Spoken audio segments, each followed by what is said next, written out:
Well, good evening, ladies and gentlemen, and welcome to the ball field here at Ankeny Centennial High School for tonight's doubleheader against the visiting Ankeny Hawks and your Centennial Jaguars.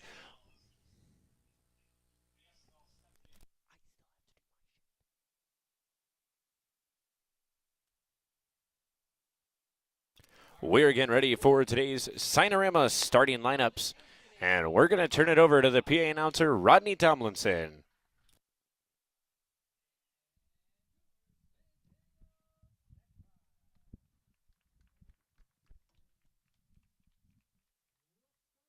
Welcoming our first pitch this evening, please welcome to the field, Akela.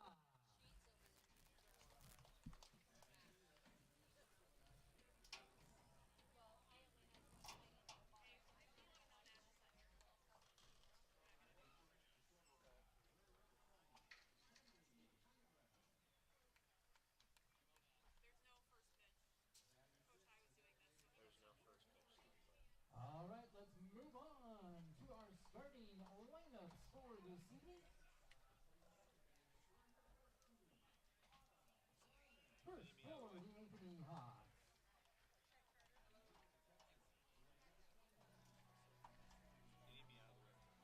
Leading off, the first baseman, number 15, Sam Sandberg. And second, number 10, the left fielder, Easton Lowe. Batting third with shortstop, number 20, Kenneth Voss. In the third spot, the catcher, number 17, Brady Carter. Batting fifth, number 24, the left fielder, Jackson Roman. Hitting sixth, at second base, number 3, Will Beatty. In the seventh spot, number 23, the center fielder, Kobe Heron. Hitting eighth, the designated hitter, number 16, Ace Harton. And batting ninth, at third base, number 12, RJ St. Romain. On the mound for the Hawks, number 4, Zach Halverson. The ball fans is your head coach, Brian Baker. Jay Kinzan are the assistants.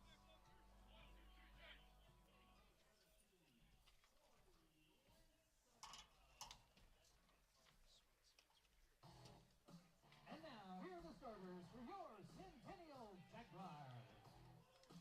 Leading off with shortstop, number 1, Isaac Rule.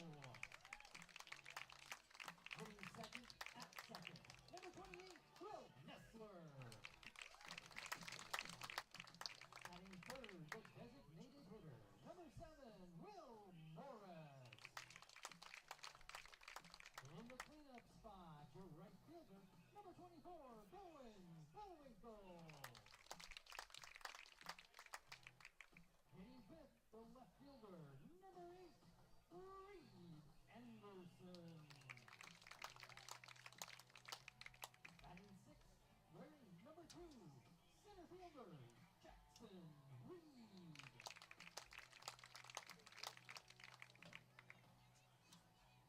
In the seventh spot, number 13, the third baseman, Eli Starr. Hitting eighth, first baseman, number 26, Brent Crowder. And batting ninth, the catcher, number 6, Josh Quinlan. On the bump for the Jaguars, number 27, Derek Sievers.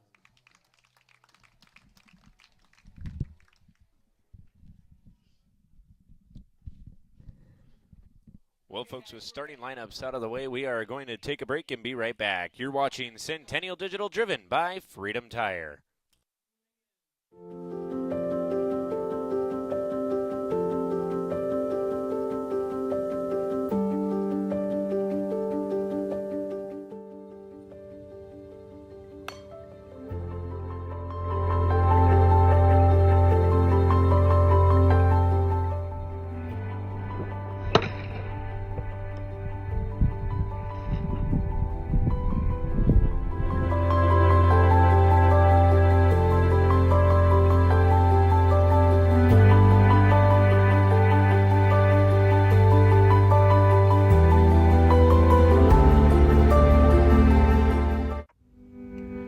Freedom Tire is proud to be the title sponsor of supporting Jaguar student athletes through Centennial Digital.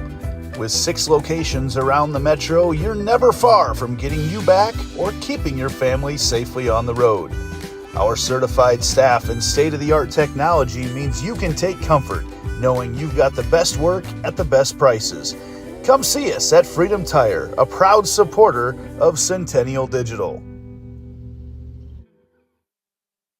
Dear Cable Internet, I've met someone I can rely on, who moves my speed and is okay with how much I work. I'm sorry, but US Cellular Home Internet and I just have a stronger connection. Get connected with US Cellular's home internet for just $39.99 when bundled with a wireless plan, plus a 3-year price lock guarantee. US Cellular, built for us.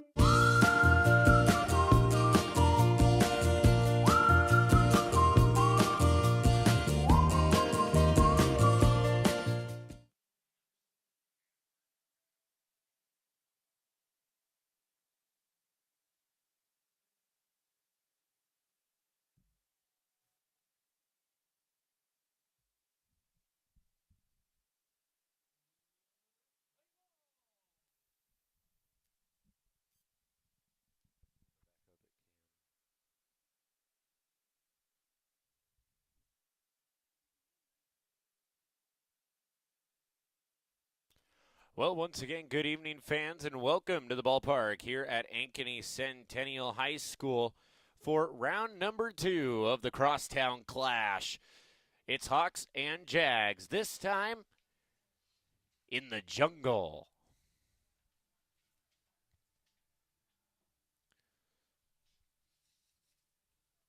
Your head coach for the Jaguars, Mark High assistant Sean Lynham, Drew Prongy, Joe Sandoff, Scott Plovitz. We are getting ready to go, and we're going to take one more look around the field here for the Jaguars. On the bump, Darren Sievers gets the call to start against the Hawks tonight. Josh Quinlan back behind the dish. Other than that, there's not much different. Other than Eli Starr over at third base, Crowner still holds down first. Nestler second, Brule at short. And Eli Starr is the different name here. Will Morris, the designated hitter tonight for the Jaguars. Outfield looks the same as normal. It's Jackson Reed Anderson, Jackson Reed, Cohen Bullwinkle, left to right. And sitting to my right, joining me as always, Rodney Tomlinson, the PA, color, and sound effects and music. Well, good evening, everybody. Get ready. Round number 2, the Crosstown Showdown, about to get underway. It was the Hawks that won a heartbreaker, if you're a Jaguar fan, 2-1 with a walk-off run in the bottom of the 7th when the game was across town. Now it's on the north side. Here we go. This game always a classic here in Ankeny, as the stands will fill up fairly well for game number 2. Game number 1, still have people at work, can't necessarily make it right away, but the stands tend to fill up pretty well for game number 2. Sam Sandvig, first up to bat for the Hawks here tonight, swings at the first pitch and lines it into the dugout. His own dugout, may I add. Making sure the guys are awake, you know?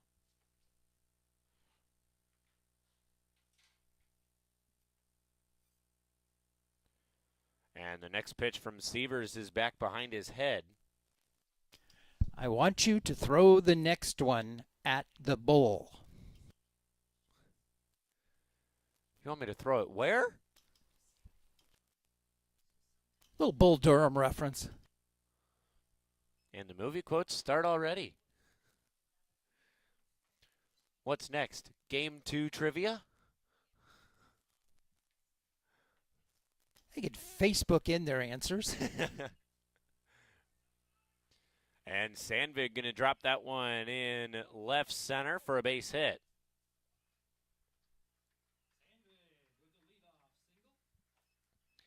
Brings up Easton Lowe, the right fielder.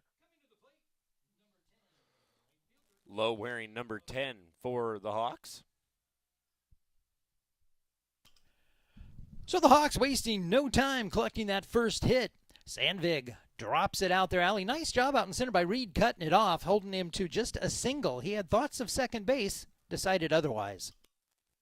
Easton Lowe, a .232 hitter on the season, .290 on-base percentage, as Seaver will do the pickoff. Unsuccessful this time.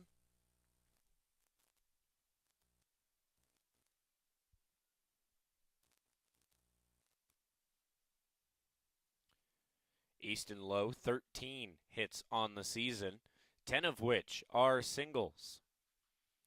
Only 1 triple and 2 doubles. And he's been at the plate 56 times. He is one of the leaders on the team with plate appearances. 0-1 count here to Easton Lowe.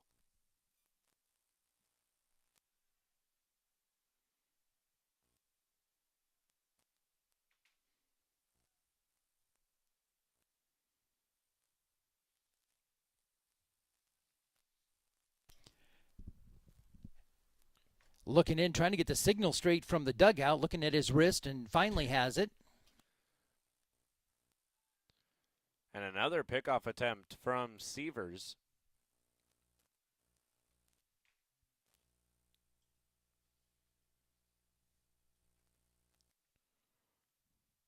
Sandvig 7 for 7 on stolen base attempts.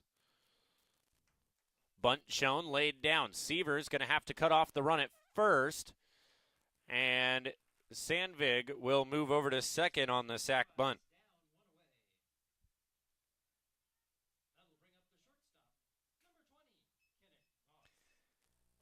And Kinnick Voss steps to the plate wearing number 20, playing shortstop here in game number 1. We were talking pregame. Kinnick Voss is the big name returning to the Ankeny lineup. Yeah, if you take a look at the stat sheet, he's been at the plate 77 times. He leads the team in runs, hits, singles, doubles, RBI, batting average, and on base. Other than that, not much. So you're saying he really doesn't do much for the team this year? Yeah, he could give him a little more offense.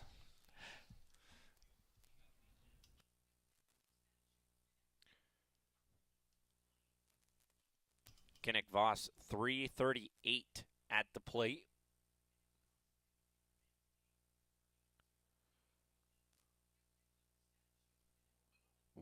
Voss off the hands, and Crowner going to flip it to Severs, and that's going to be out number 2.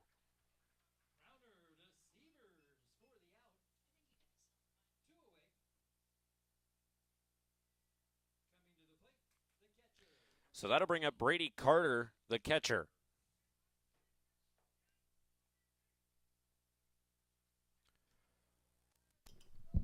So 2 away for the Hawks, but they find themselves with a run just 90 feet away, down at third. Hawks looking to strike first here in game number 1. First pitch misses outside to Carter.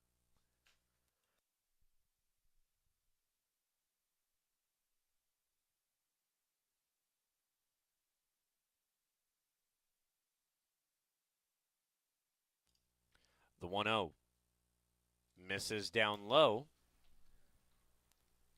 And again, just a quick recap that game across town when they met before. Ankeny scored first in the first and then in the 7th with a walk-off to win it. Centennial got its 1 run in the 5th. It went 2-1, Hawks.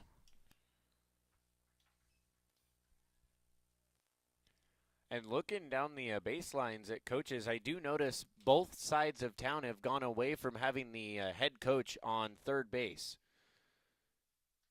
Centennial last year, Coach High was always on the third base side, and I remember from the crosstown matchups last year, Ballvance was over on the third base side as well. Ballvance now residing in the dugout, and a different coach over on third base.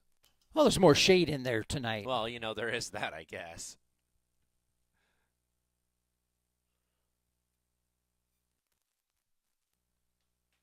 The pitch from Severs. Fouled off. Another big chopper, first base side. That's the second one we've seen where they've pounded it into the ground. And despite all the rain we've had, the ground looks plenty firm up around the plate. I rolled up to work this morning at the wee hour of 6:30. And I wasn't thinking we were going to play today, but it seems to have dried out just fine. As it's going to be over to Nestler, and it's Nestler to Crowner for out number 3. The Hawks will not get one across here in the top of the first. We head to the bottom. You are watching Centennial Digital, driven by Freedom Tire. All the pets in Ankeny can't wait to see us at Heart of Ankeny Animal Hospital. Located just south of Uptown, our family-owned and operated practice has yearly plans with monthly pay options. Your dog or cat can get routine and preventative care before you may ever even know they are sick. From dental care to x-rays to our own pharmacy, we love them like our own. Your pets are our pets at Heart of Ankeny Animal Hospital. We're here at US Cellular, Frost Days, where our customers get exclusive deals just for them. It's like we got our own special club. Should we show them?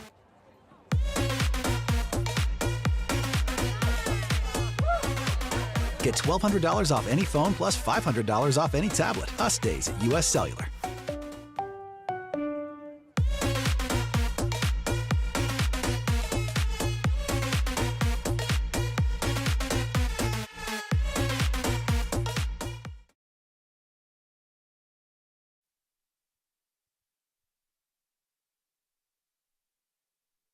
Welcome back to Centennial High School. It's Hawks Jags round number 2. We're through the first half of the inning. Nothing for the Hawks in the top half. They left a runner on third. Jaguars coming to the plate. Here's Cade.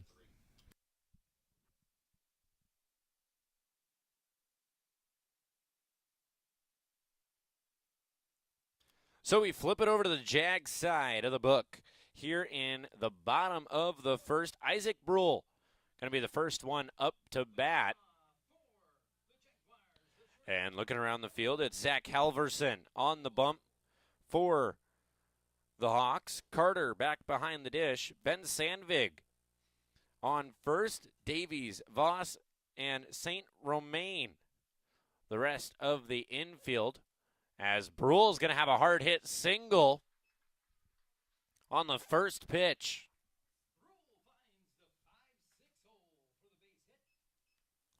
So a great start for the Jaguars here. That'll bring up William Nestler. So Brule repays the favor. First batter up, base hit. So we don't have to worry about a no-hitter on either side right away tonight. Got that taken care of. I will say the first hit for the Jaguars took a lot less time than it did for the Hawks. First pitch, first swing. And Nestler going to leave that one in center field as Barons tracks it down for out number 1. Brings up Will Morris. Batting in the DH spot tonight for the pitcher Darren Sievers.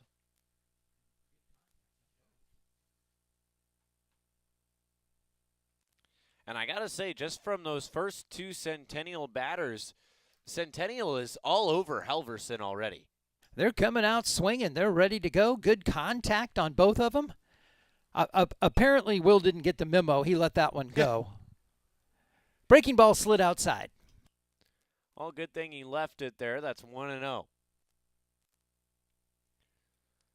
Centennial must have had a good scouting report on Halverson coming into tonight. 2-0 now the count.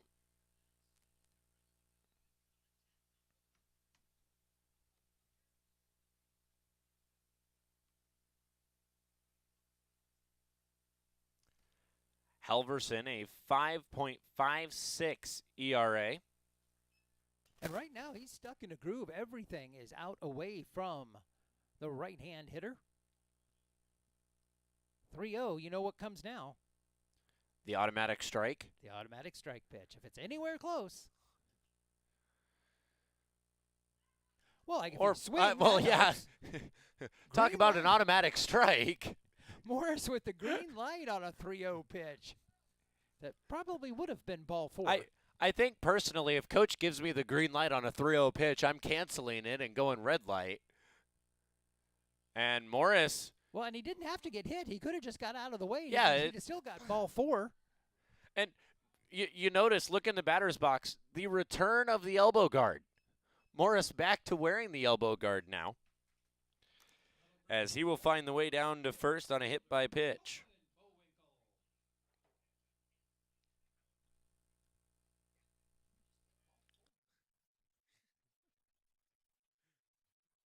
Maybe he lost track of the count. There was no reason to let yourself get hit on that.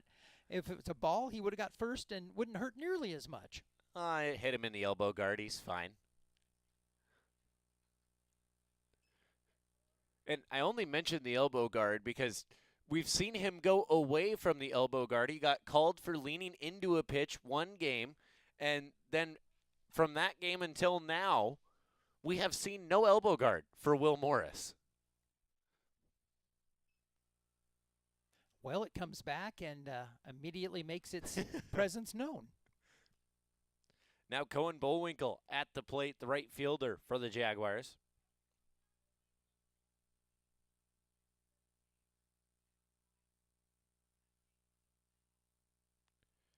The 2-0 is outside. And Halverson just seems to be outside left to right. He was outside on the right-handed Will Morris. Now he's outside on left-handed Cohen Bullwinkle.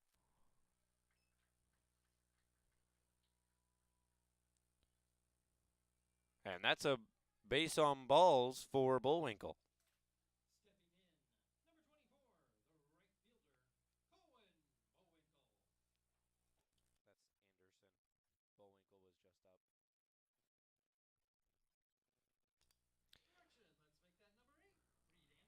So now Reed Anderson going to step up to the dish here for the Jaguars. And we're in the first, and bases are juiced. They are full of Jaguars. A great opportunity here for Centennial. Even a sac fly should get him one. We've seen Reed Anderson come up clutch a few times, and I thought he might have painted that. He did not. He painted it the wrong way. We haven't heard that sound effect all year. Where's that one been? How's that? First inning, I get to break out the missed it by that much. Yeah, we haven't heard that one all year. 1-0 swinging. I tell you, Centennial had the scouting report on Halverson, and they've done well with it. Nestler and Brule swung away at the first pitch and made contact. Reed doing the same thing here.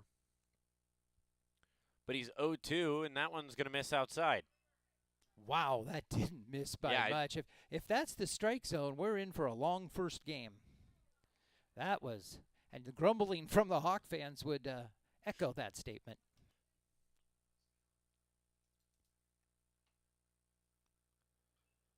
Anderson, dribbler, foul. Great play by Sandvig down there at first base. Just let it bounce again and go foul.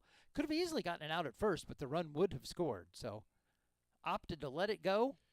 Try again. No point in letting one come across when we can just reset it and see if we can do something different.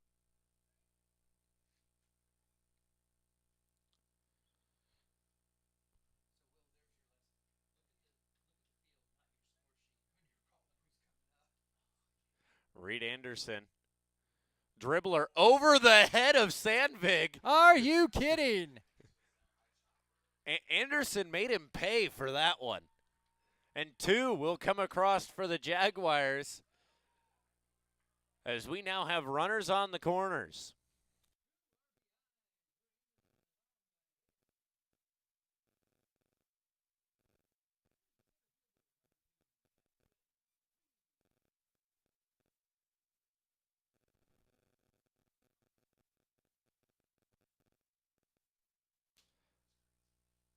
And I said it as he made the hit, but Anderson making Sandvig pay for not getting him out there.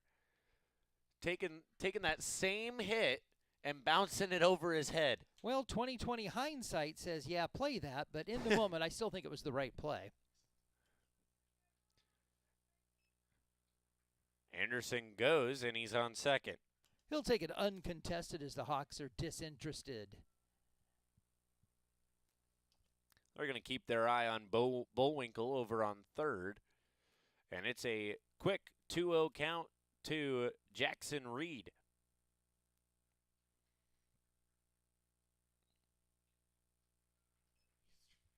That one finds the zone, 2-1. That was right down Main Street, so shouldn't have been any question there.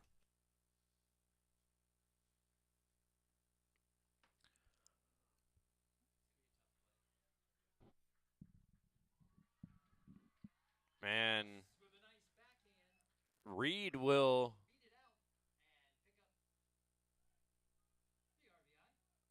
that's base hit, right? Reed will get the base hit on that one and drive one across. So an RBI base hit for Reed. So now Reed Anderson over on third, Jackson Reed on first, and at the plate, Eli Starr in at third base in this one, and he's going to find the gap over on the left side. The Jaguars rolling one through here in the bottom of the first.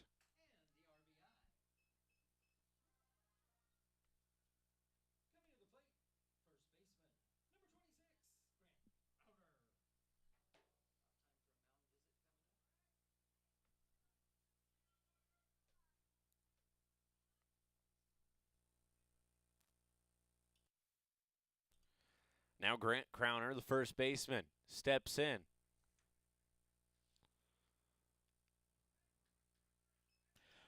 Well, last game there was 3 runs total, and it took all 7 innings to get that second one. We've got 4 on the board by Centennial here in the first, so not waiting around tonight.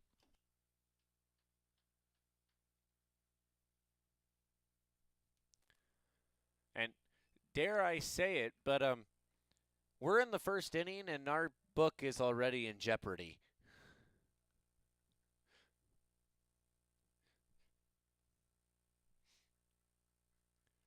One outside.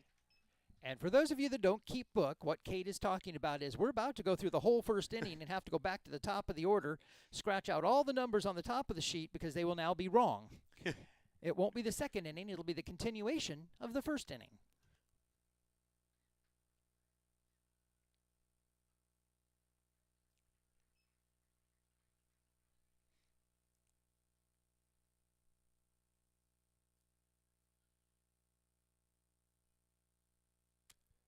Two pitch here to Crowner.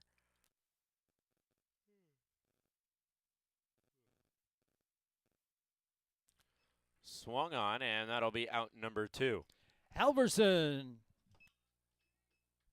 takes care of out number 2 on his own.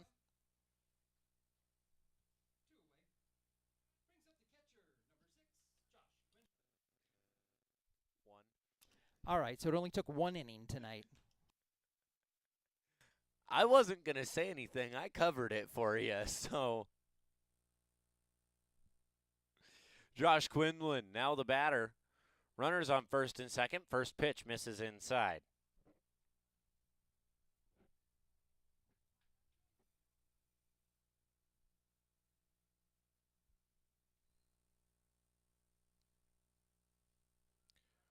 Yep. 1-0 outside. Runner goes.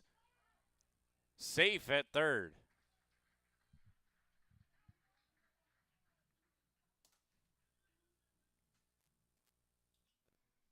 See one of the guys, when you play that song, do the Michael Jackson.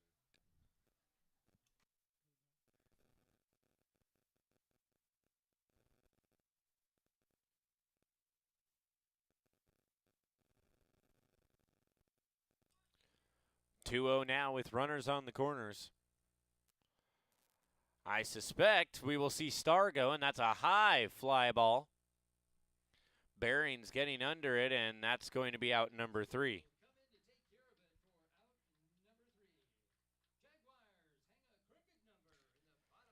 So with a fly out to center, the book remains safe. We head to the top of the second. Jaguars hang up 4 in the bottom.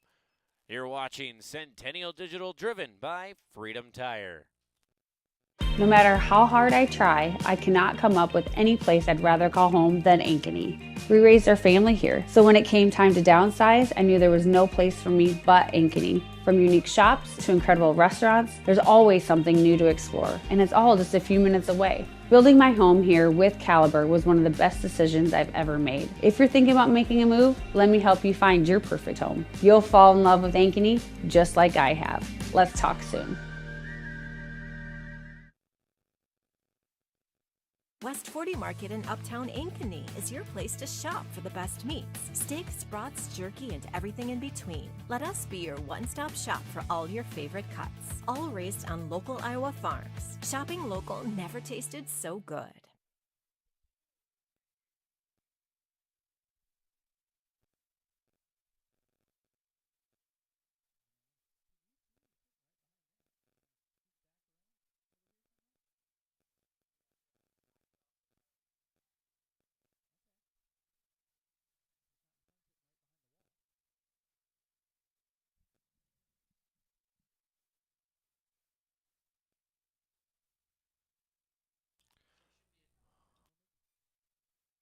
Yes.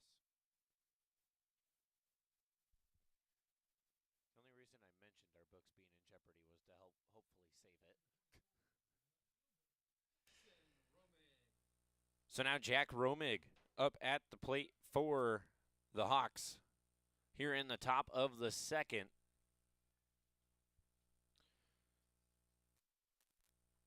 First pitch swinging will be strike 1.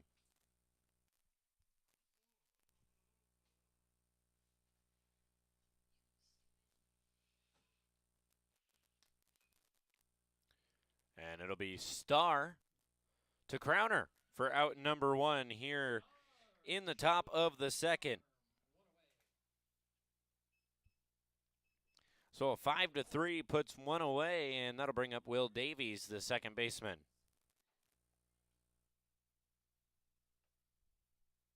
That was a nice long throw across the diamond from Star. Just fundamental ground ball. Set the feet, get it in the glove, step, throw. Well, it wasn't coming from some of the steam you see at third base sometimes, but made a nice play on it, set the feet, fired across, got the out.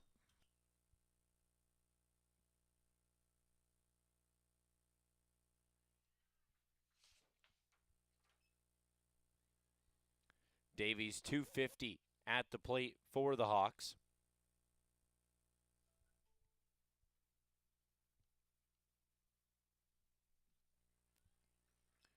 And Seavers on the bump, a 1.29 ERA. That leads the team. Nope, scratch that.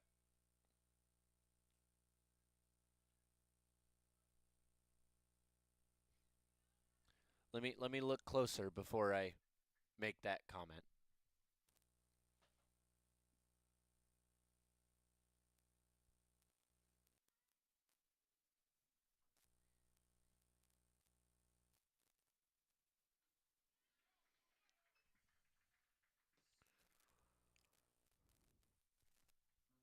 And Will Davies will go down swinging. So that'll bring up Kobe Behrens, the center fielder for the Hawks.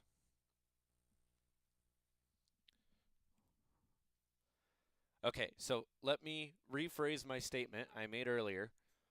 For a Centennial starter, Darren Seavers has the best ERA.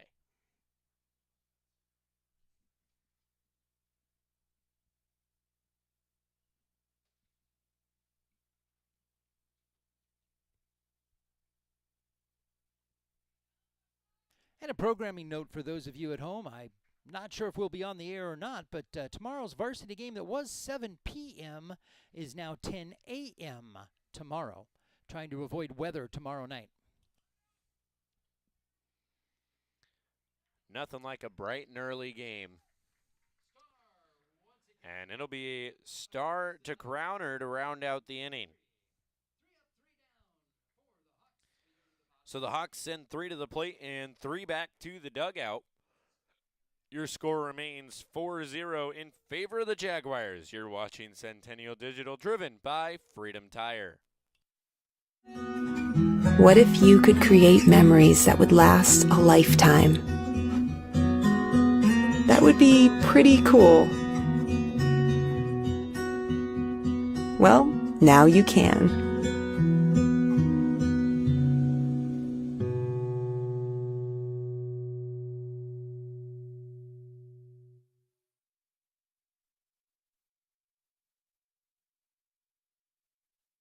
Our phones were made to help us connect, yet somehow they've made us less connected. Which is ironic, Don't you think? Ugh, I love this song so much. Let's find us again with Us Mode. US Cellular, built for us.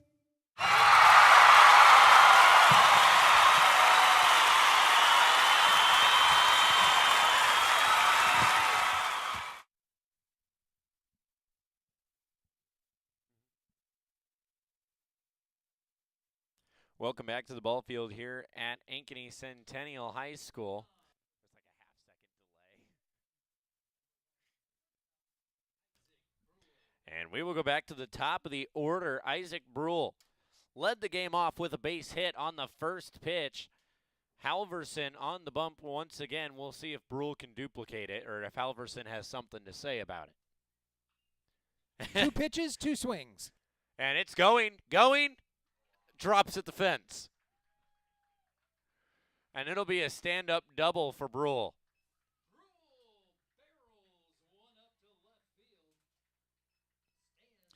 So a stand-up double on the first pitch here in the second. Okay, he's 2 for 2 on 2 pitches, a single and a double. What's next? Do we dare start talking about the possibility, or? What's the 4th pitch I'm interested in then? Well, Well, that also depends. Does he go in order, or does he go 4 then 3? Well, so far it's been in order. That's the whole point. Fair enough. Think they've put it together at home yet, what we're talking about, without us actually saying it? 0-1 here, the count to Nessler. Took the first one for a strike. That one's going to miss outside. So we will see something a little different from the first inning. Nessler not swinging at the first pitch and making contact with it.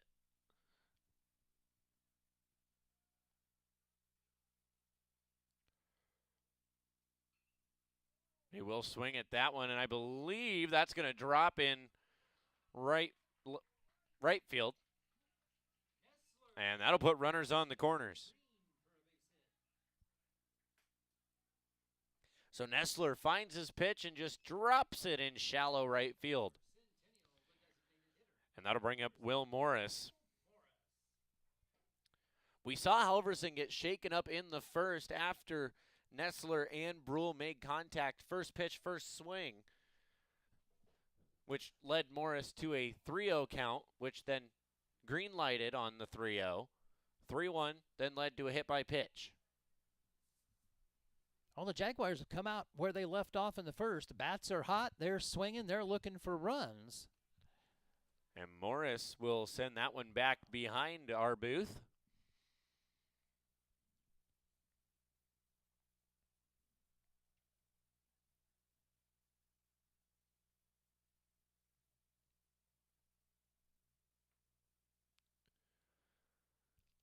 So now that we get Nessler on base, I wish we could have a camera just on him, as he's going to be cut down at second. And Morris now going to hustle his way over to second and replace where Nestler would be. But Brule going to come across. So Morris on the fielder's choice will reach. At the plate, the right fielder, number 24, Cohen Bullwinkle. Is that a 6-4 or 4-6? 6-4 E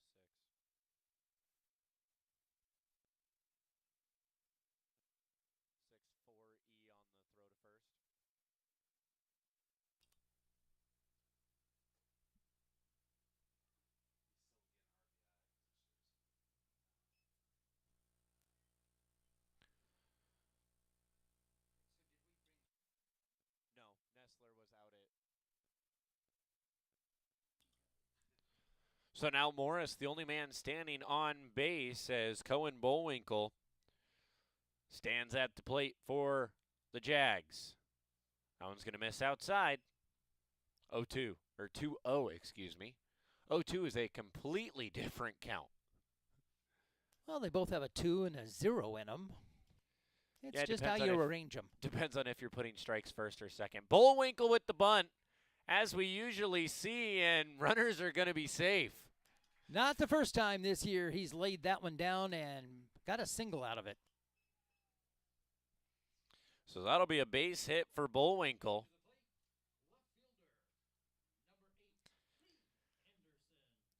So now the man of the hour, the 2 RBI single in the first, Reed Anderson steps up to the plate. Anderson got the scoring started in the first, and he's going to drop one in left center.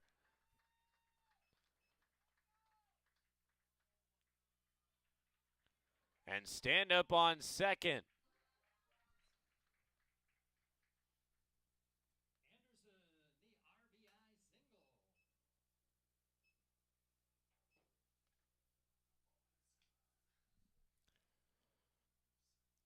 So now a meeting on the mound for the Hawks, and looks like we will have a pitching change. We will get you that number as soon as we can. I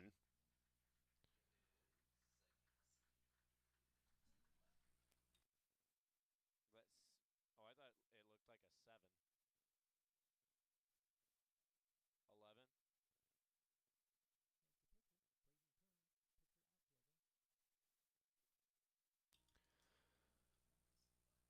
So, looks like number 11, Braden Kern, going to find his way onto the mound in place of Halverson. And just wasn't his night tonight. Centennial all over him, literally from the first pitch. Yeah, it's an unfortunate thing as a pitcher, just coming out and getting contact on the first 2 pitches you throw here in the game. That's called being greeted rather rudely. Well, you know, when you come to the north side of town and you don't expect a warm welcome necessarily. It is the Crosstown Showdown, the battle for Ankeny, round 2. So, you know, if Centennial does take game 1, we got the rubber match coming up in the nightcap. And we will mention now the field, carbon copy. Both teams know where they're playing when they go to the opposite side of town. 400 to center, 335 down the lines. On the mound for the Hawks, number 11, Braden Kern.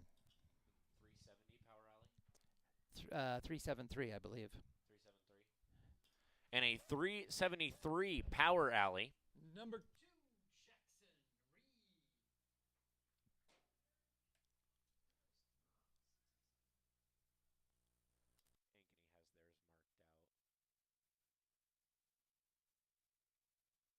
has theirs marked out. And both fields a copycat of Principal Park, as Reed hits a high fly ball in the infield for out number 2, excuse me.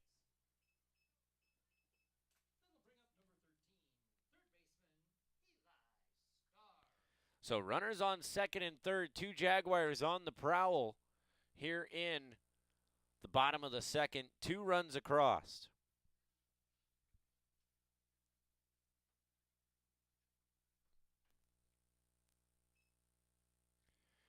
You know what I think would be awesome for the Crosstown Showdown?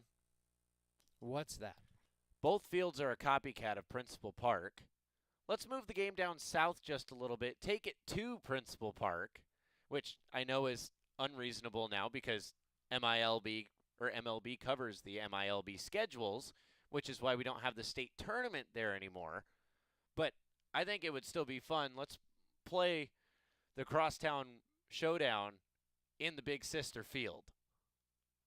Well, the difference there is that you're just looking for one game, not a week's worth of games for True. the tournament. So you're saying there's a chance. There, I made my Jim Carrey reference. Star at the plate, fouls one back towards softball. Softball in action tonight as well. Andy Pollock, the voice, over on the softball side.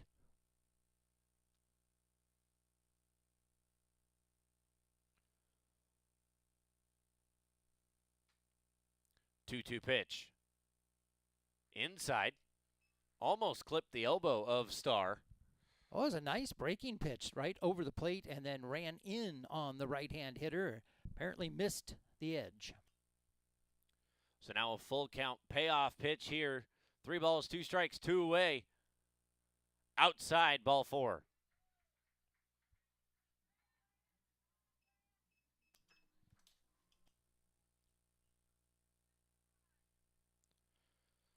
So that'll bring up Grant Crowner.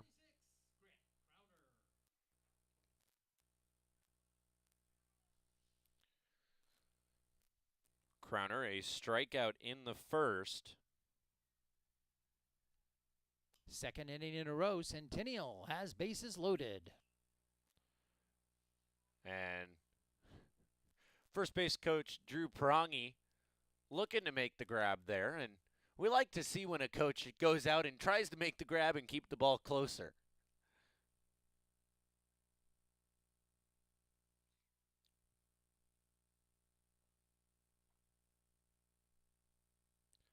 A 1. Misses outside.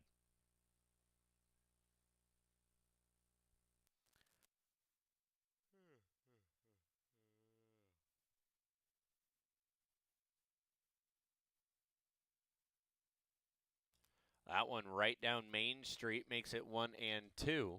Crowner with only 3 RBI on the season, so he could up that total here, almost double it with a good hit.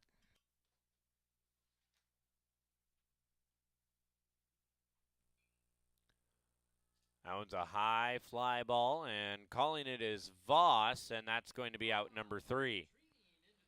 So we will head to the top of the third. Jaguars hang up 2 more in the bottom. The score now 6-0 in favor of the Jaguars. You're watching Centennial Digital, driven by Freedom Tire. Freedom Tire is proud to be the title sponsor of supporting Jaguar student athletes through Centennial Digital. With 6 locations around the metro, you're never far from getting you back or keeping your family safely on the road. Our certified staff and state-of-the-art technology means you can take comfort knowing you've got the best work at the best prices. Come see us at Freedom Tire, a proud supporter of Centennial Digital. No matter how hard I try, I cannot come up with any place I'd rather call home than Ankeny. We raised our family here, so when it came time to downsize, I knew there was no place for me but Ankeny. From unique shops to incredible restaurants, there's always something new to explore, and it's all just a few minutes away. Building my home here with Caliber was one of the best decisions I've ever made. If you're thinking about making a move, let me help you find your perfect home. You'll fall in love with Ankeny just like I have. Let's talk soon.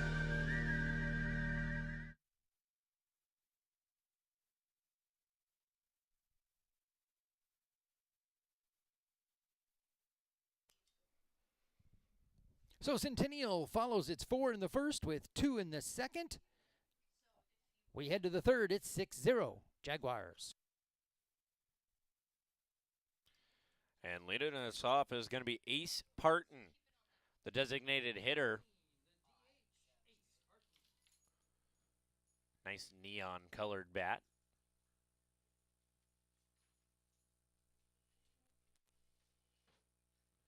Swings away at the first pitch.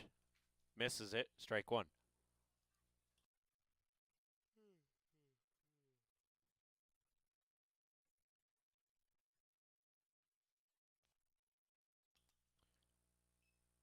Not sure where that one missed. I'm going to call it up high.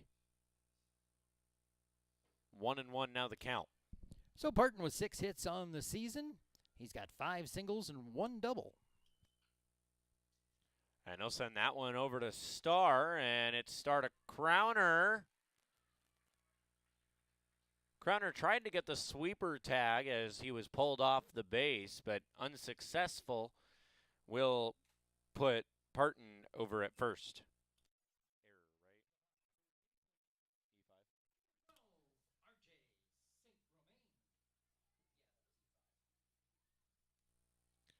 So now R.J. St. Romain at the plate for the Hawks.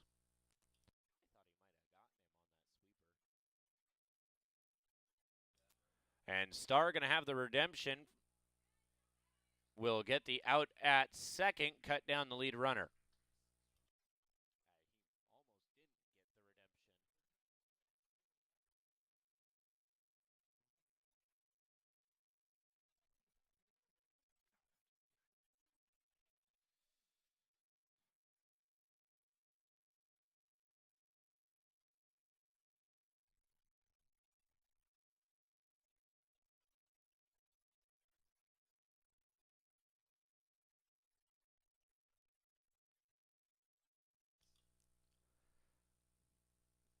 So what took Centennial 1 inning to do took Ankeny 3. We are now back at the top of the order on the Ankeny side. Sam Sandvig back at the plate. Into the 3rd inning, and Ankeny finally turns its order over, and their leadoff man is back at the dish. Sandvig had a single in the first. Now with the runner on first. Offensively, he's their one bright spot so far tonight.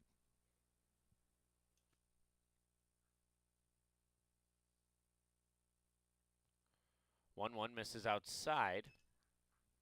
Nice job by Quinlan sliding over and blocking that one, keeping Romain at first. And I guess you could say that one was just a bit outside. All right, now you got that one worked in. So we've got Bull Durham, Ace Ventura, and Major League.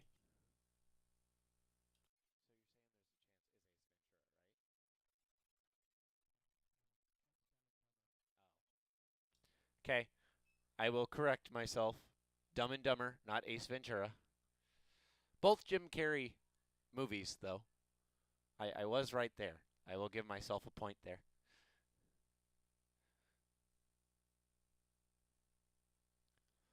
Three-one count here to Sandvig. And that's going to be ball 4.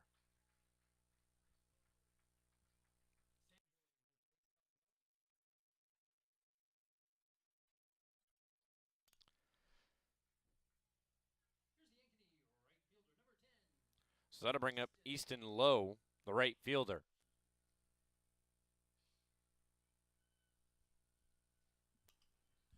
Hawks with runners at first and second now. Number 2 hitter Lowe at the plate.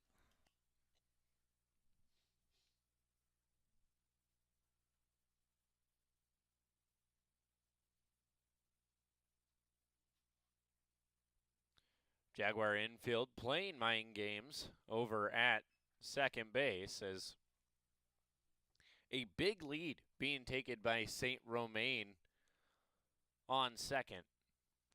Brulin Nessler taking turns running in toward the base, trying to keep him a little bit closer.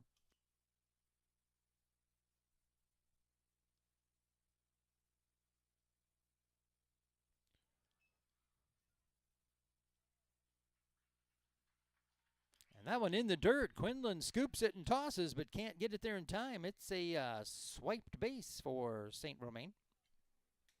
And Sandvig will follow.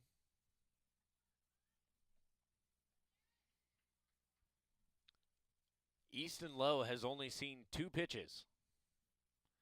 And runners are now on second and third. I want to find the outside portion of the zone for strike 2. He flinched at it but held back. It was a strike.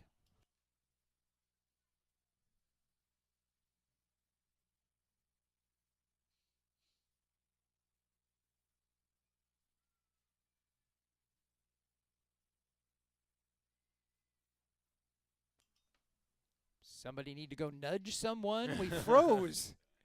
Do not adjust your computer or what you're watching on. It didn't freeze. We were still live. Everything just came to a standstill, and the 0-2, or 1-2 off the tip of the glove of Severs, and the Hawks are going to bring one across.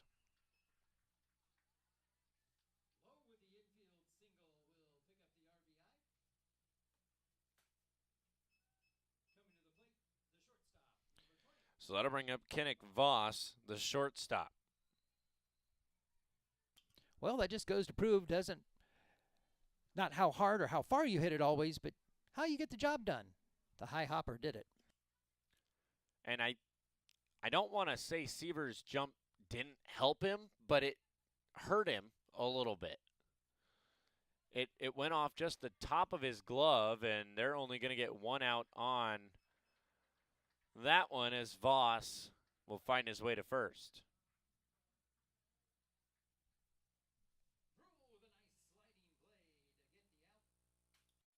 Did Brule take that one on his own? Brule take that one on his own, or was it? Okay, 6-4.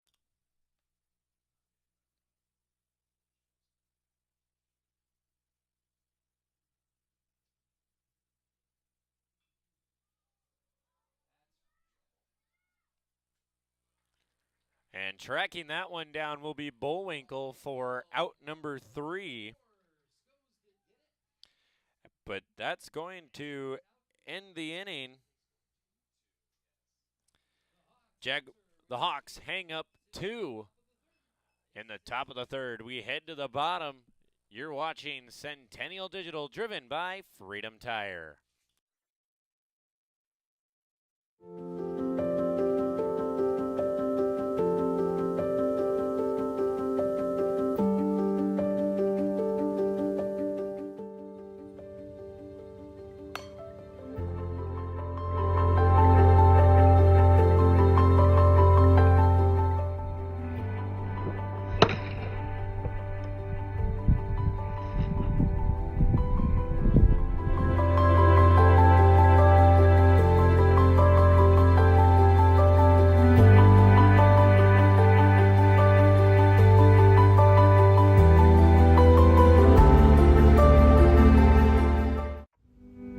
Freedom Tire is proud to be the title sponsor of supporting Jaguar student athletes through Centennial Digital. With 6 locations around the metro, you're never far from getting you back or keeping your family safely on the road. Our certified staff and state-of-the-art technology means you can take comfort knowing you've got the best work at the best prices. Come see us at Freedom Tire, a proud supporter of Centennial Digital.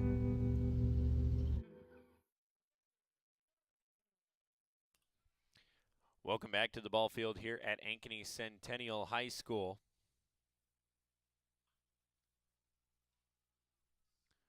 As first pitch to Quinlan, high fly ball, Voss takes care of it.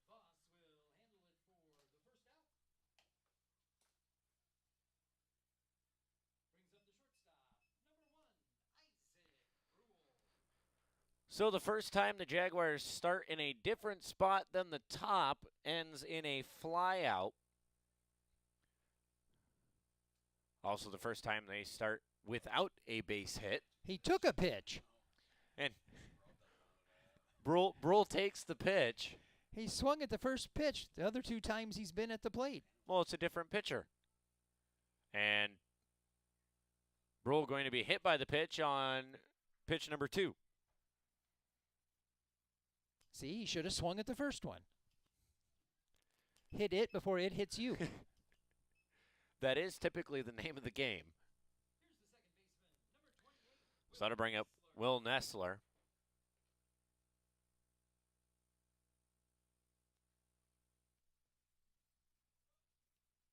And before anything happens over there on that first base side, Isaac Brule 8 for 9 on stolen base attempts.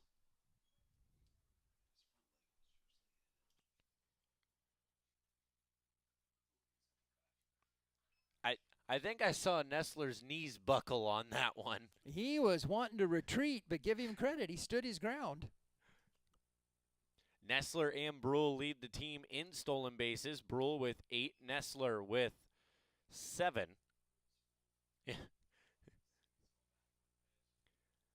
And the Hawks switching to a lefty has thrown Brule off.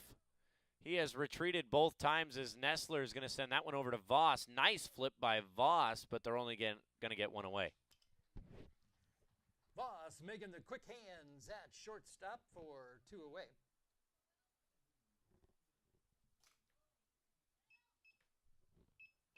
Brings up Will Morris. Here's number 7, the DH, Will Morris. Designated hitter here in game number 1. And I mentioned it earlier, I wish we could just have a camera on Nestler over at whatever base he's on. The antics that go on when Nestler is on the base paths are amazing. He does like to have a good time once he gets on base, doing anything he can to disrupt the pitcher. And I think with a lefty here, you're going to see it as Morris sends that one foul. Nestler was going for the hit and run there.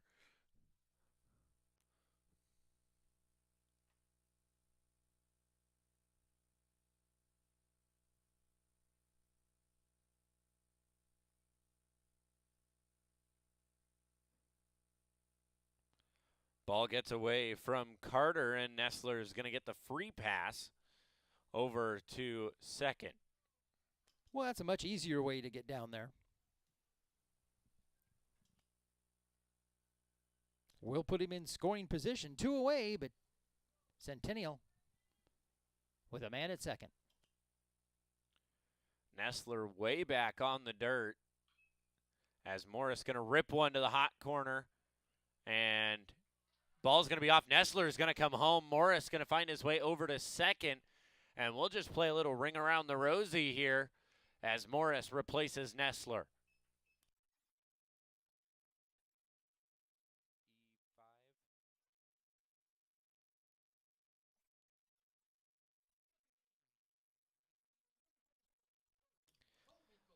So Nestler will make it around to home.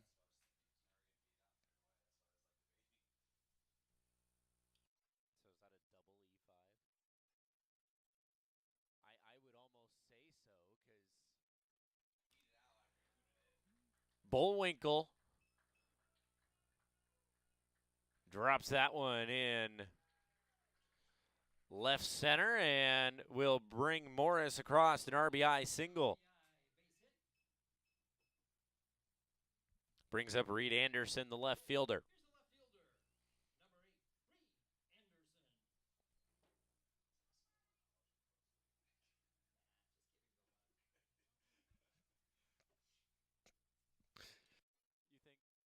You think the one hurts enough? He doesn't need a second one?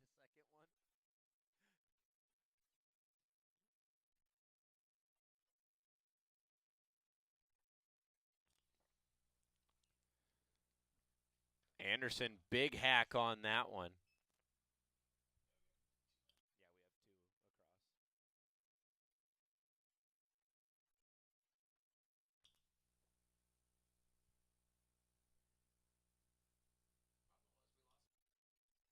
Yeah,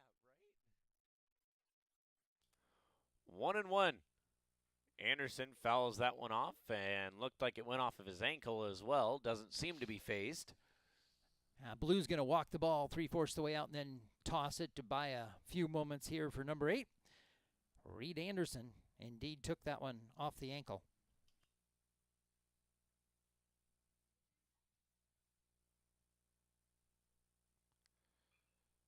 Anderson going to send that one up the middle, and taking care of it on his own is Davies. That'll be out number 3.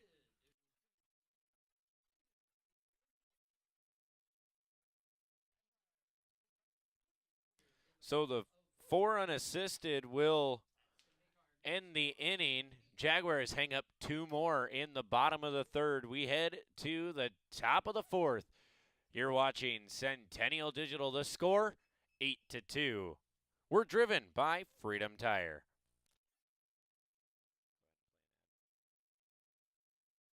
We're here at US Cellular, Frost Days, where our customers get exclusive deals just for them. It's like we got our own special club. Should we show them?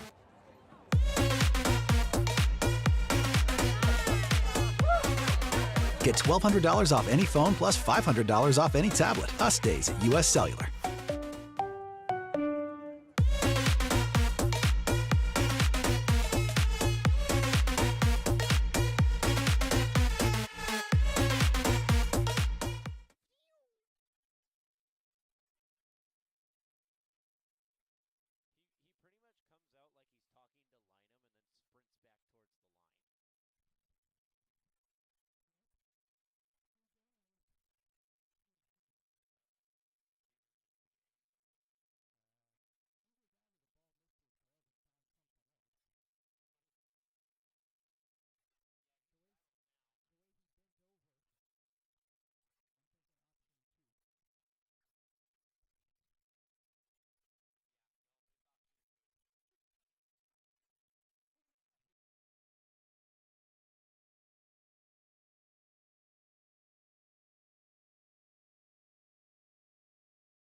Throw it down.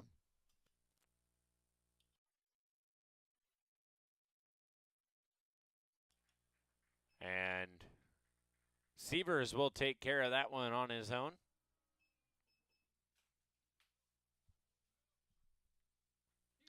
Brings up Will Davies, the second baseman.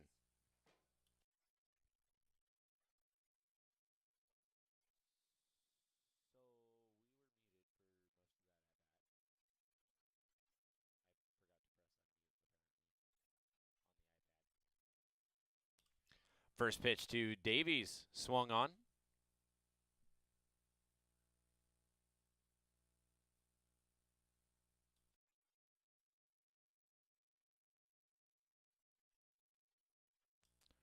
That's going to be over to Brule. Brule fires over to Crowner, and that's out number 2.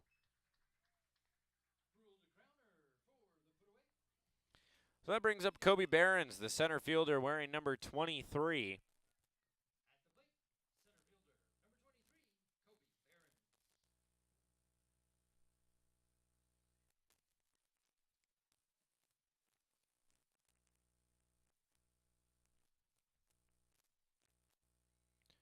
Oh, pitch.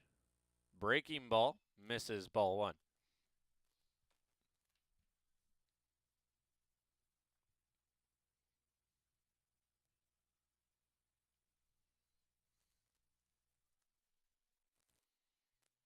I want to find the zone, 1-1.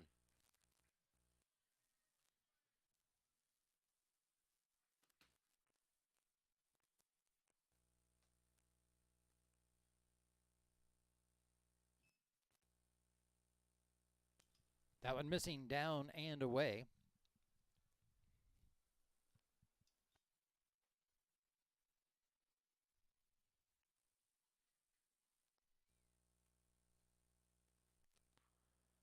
So a 2-1 count here to Behrens. Fouled off, sent over to softball side. Behrens grounded out to Starr down at third back in the second inning.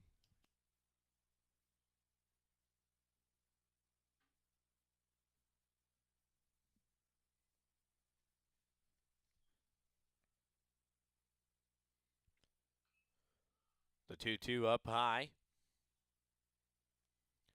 And Starr nonchalantly steps underneath of it and will take care of out number 3. Hawks send 3 up and 3 back. We will head to the bottom of the 4th. You're watching Centennial Digital, driven by Freedom Tire.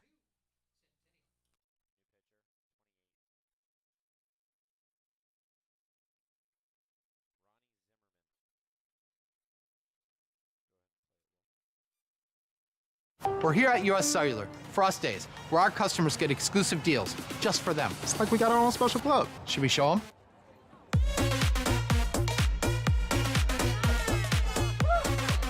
Get $1,200 off any phone plus $500 off any tablet. Us days at US Cellular.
Welcome back to the ball field here at Ankeny Centennial. A new pitcher in for the Hawks, Ronnie Zimmerman.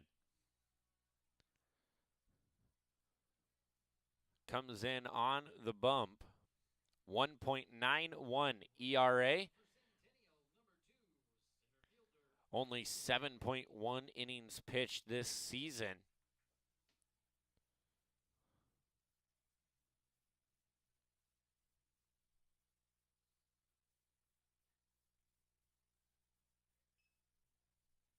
Jackson Reed does lead the Jaguars in triples. He's only got 2, but that's good enough to lead the team. Jackson Reed, the leadoff hitter here in the bottom of the 4th. Jaguars looking to keep what they've got going rolling. They scored 4 in the first, 2 in the second, and 2 in the third. And Reed going to get contact with that one, going to drop it in the hole. And that's going to be a double. Reed going to hold up at second.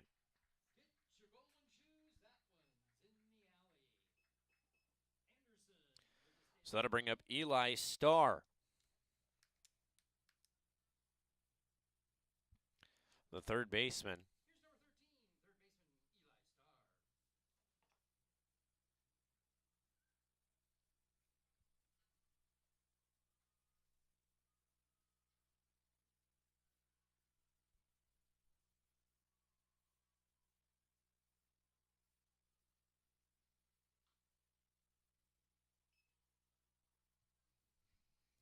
First pitch misses outside to Star.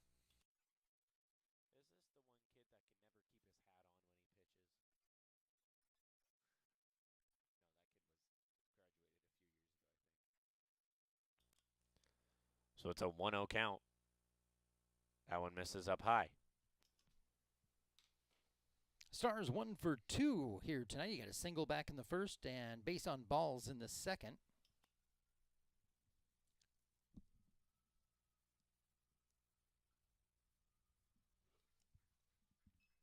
Well, 3-0, here comes, or 2-1, excuse me.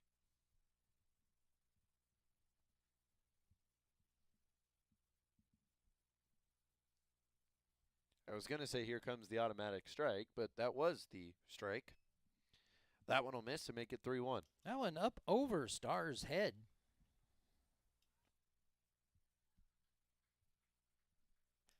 Zimmerman just coming on, trying to find a groove.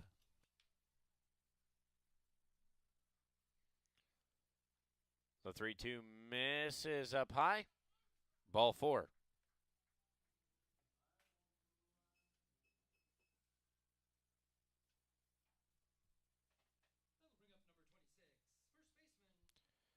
So now Grant Crowner going to come to the plate for the Jaguars.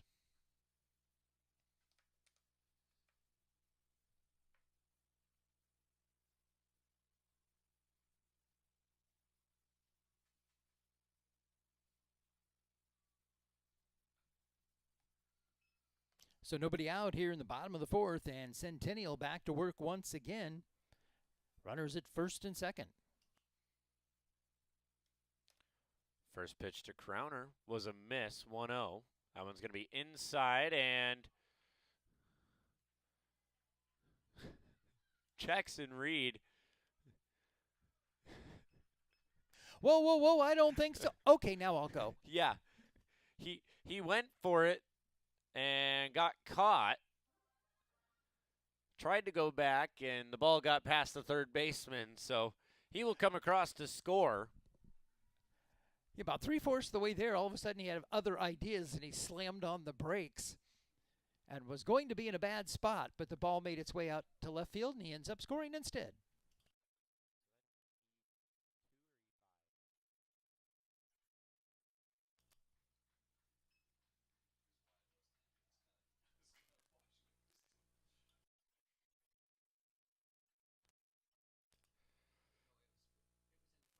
So an E2 will bring Jackson Reed across to score.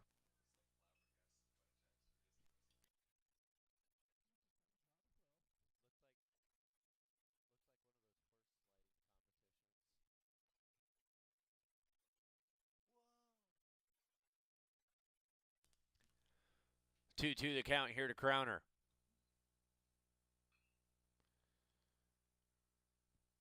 Crowner a little bit jammed up, and will move the runner over to third, and will be out at first.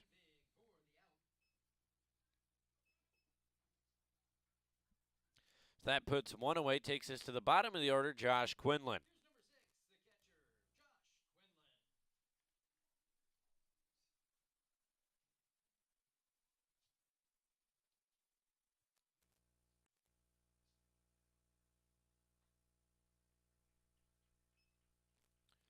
First pitch finds the zone, 0-1.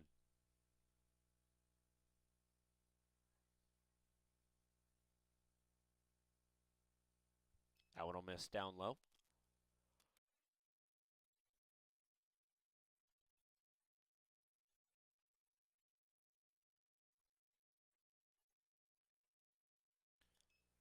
Finds the upper outside portion of the zone.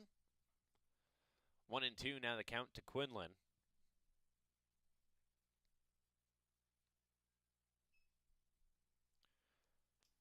That one inside off the plate.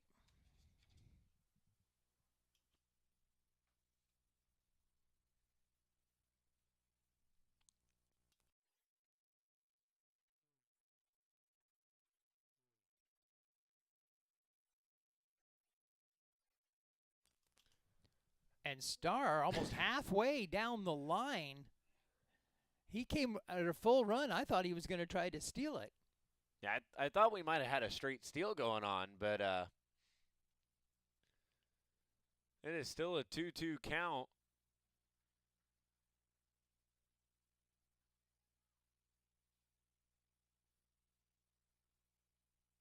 They're going to call that one a dead ball off of Quinlan's ankle. I say that one caught a part of Quinlan. Trickled into fair territory, but it was foul off of him. 2-2. And that's down the right field side. Quinlan going to have the single and drive Star across.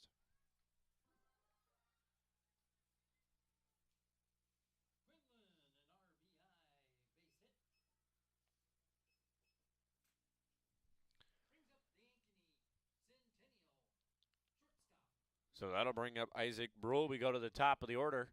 Coach Joe Ballvance makes his way out to the mound once again, and we will have another pitching change here for the Hawks.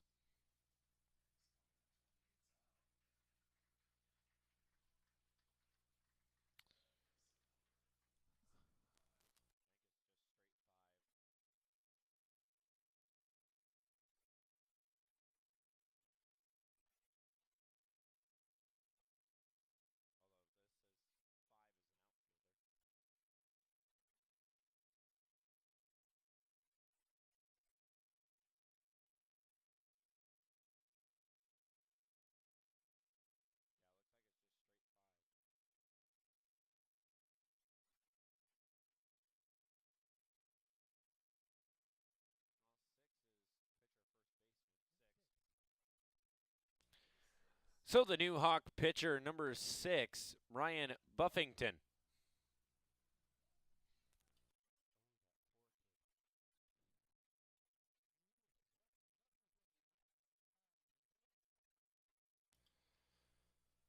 So the Hawks just struggling on the pitching here in game number 1, not able to get anything consistently through.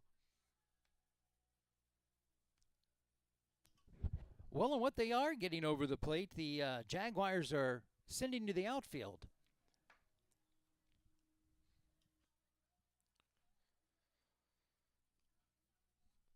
Hawks now on the 4th pitcher of the night.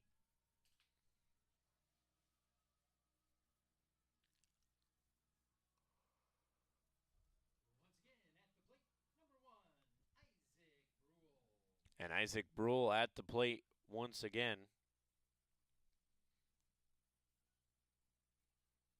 And at least here at home, he has stuck to that right-handed batter's box this season.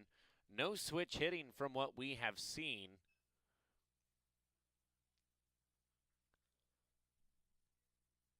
Yeah, we've talked about that about every game, but still listed as a switch hitter, but obviously preferring the right-hand batter's box. That one airmailed back to the backstop. Garrett Stevens, the courtesy runner for the Jaguars, now standing on second. Running in place of Quinlan.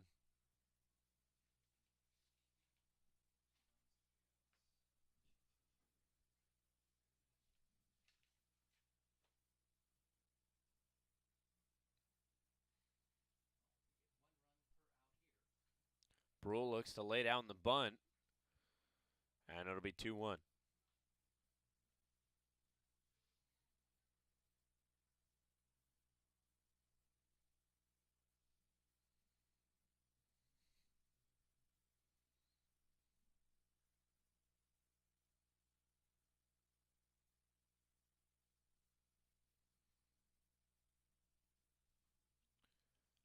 Misses high and away, 3-1.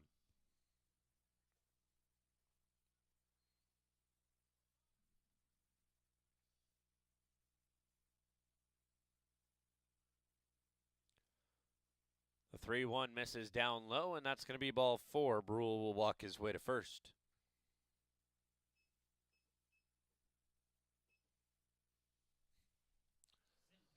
And that'll bring up Will Nessler.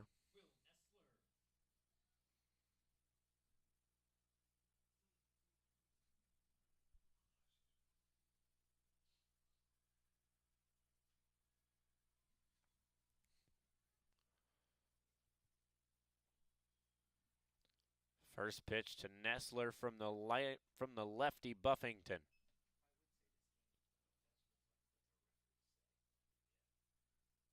1-0.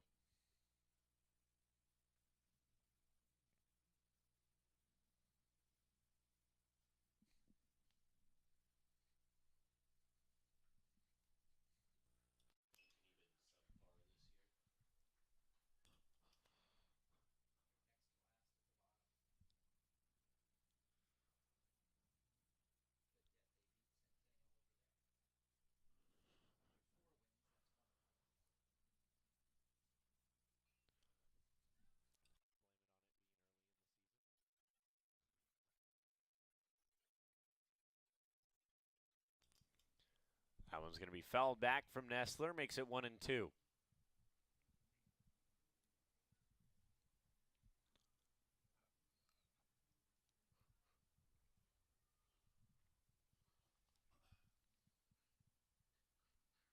Foul tip, and that'll be strike number 3. Buffington with the K for out number 2. Brings up the designated hitter, number 7. So that'll bring up Will Morris, the catcher. Or, excuse me, the designated hitter. Not sure where I got catcher from.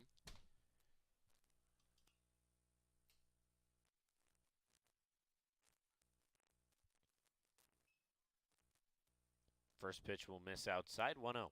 Catcher would be a new position for him.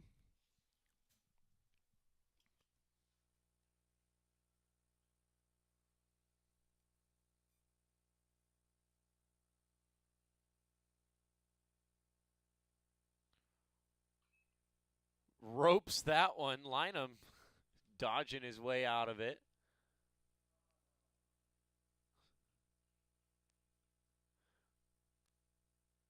That one went out faster than it came in. Not sure what the exit velocity was, but it was moving. I think Lynham may have a conversation with him after that one. All right. If you're going to foul it this way, will you at least give me some kind of warning so I don't get my head taken off? Another one fouled back softball side.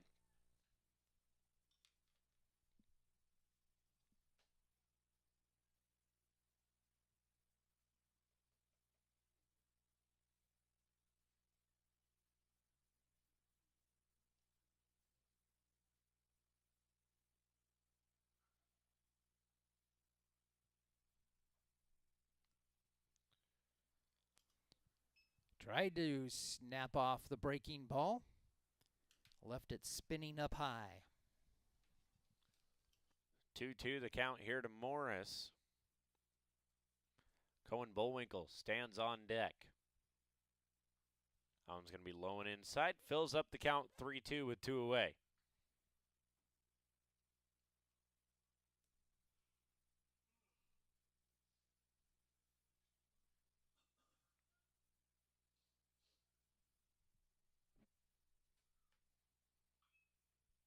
Another one roped down the third base side.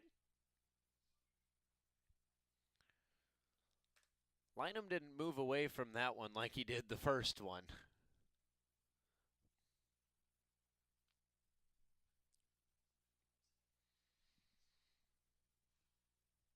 As Jeff Hipp made the point, it was not aimed for his head like the first one was.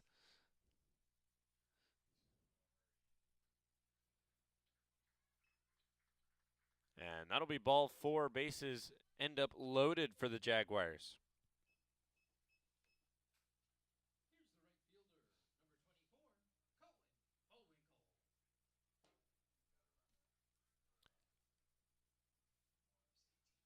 And coming in to run for Morris, that's number 18, Jack Luch.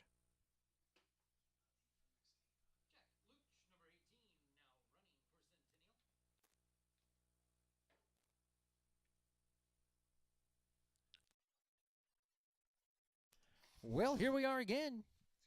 Jaguars with the bases loaded. That'll make 3 out of the 4 innings.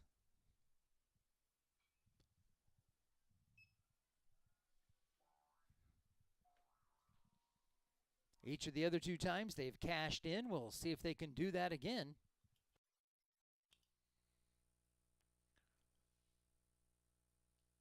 So Morris, the DH, being pulled off of first base, as that one's going to be a high fly ball. Voss settles underneath of it. And that'll be out number 3. So Jaguars hang up 2 more in the 4th. We head to the top of the 5th. Your score now. We're here at US Cellular, Frost Days, where our customers get exclusive deals just for them. It's like we got our own special club. Should we show them?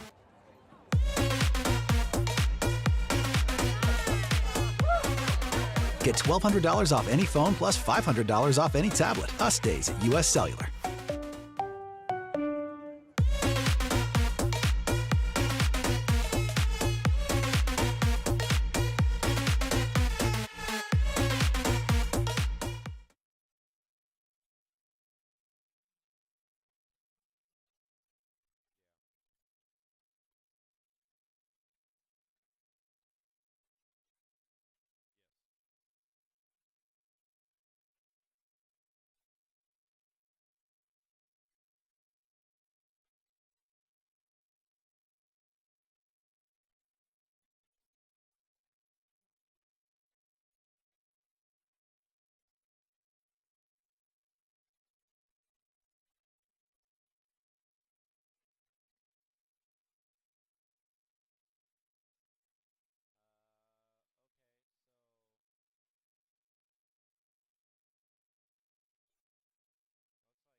So sorry to cut the ad short there, but we are back at the ball field here at Ankeny Centennial. As I was saying, 10-2 now the score.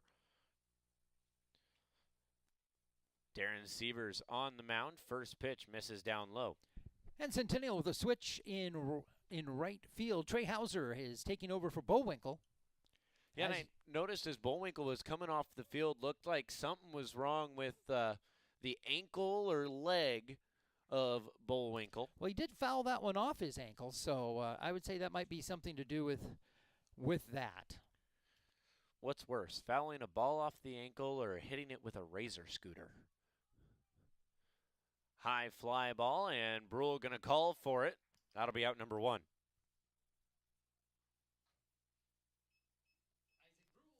Brings up R.J. St. Romain.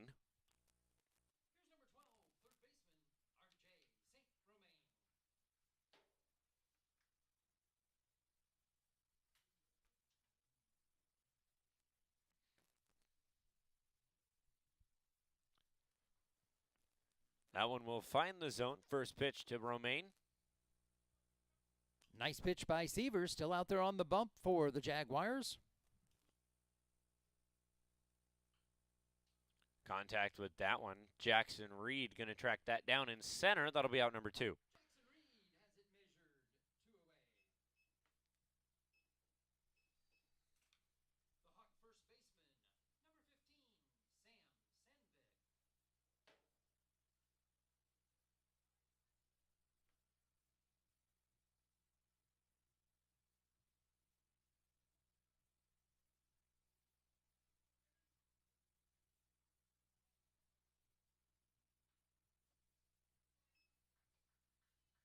Now it fouled back into the net.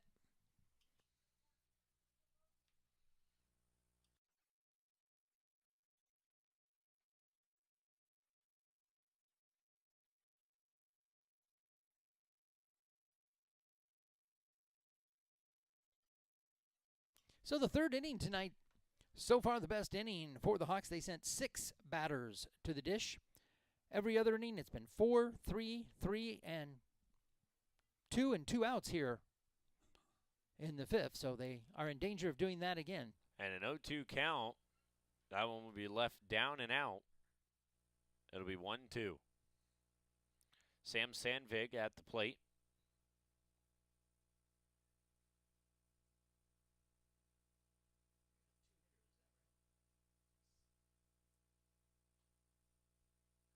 High and tight.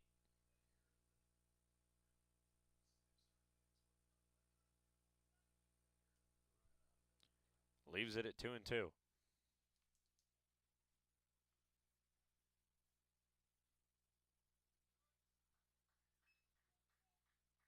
That one finds its way all the way through Quinlan back to the backstop. Blue was getting out of the way of that one, too. He wanted no piece of it.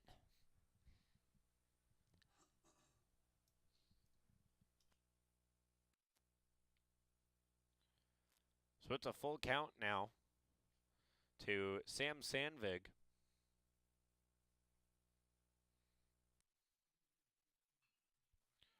And it's going to be over to Starr, who can't get it together and throw. So Sandvig will reach first.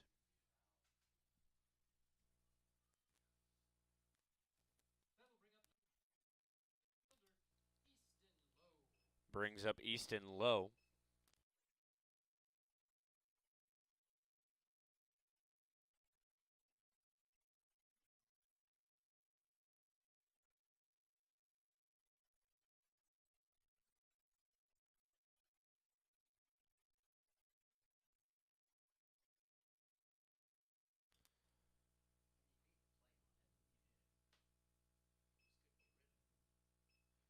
So sounds like the discussion up here in the booth on that call going to lean towards the error.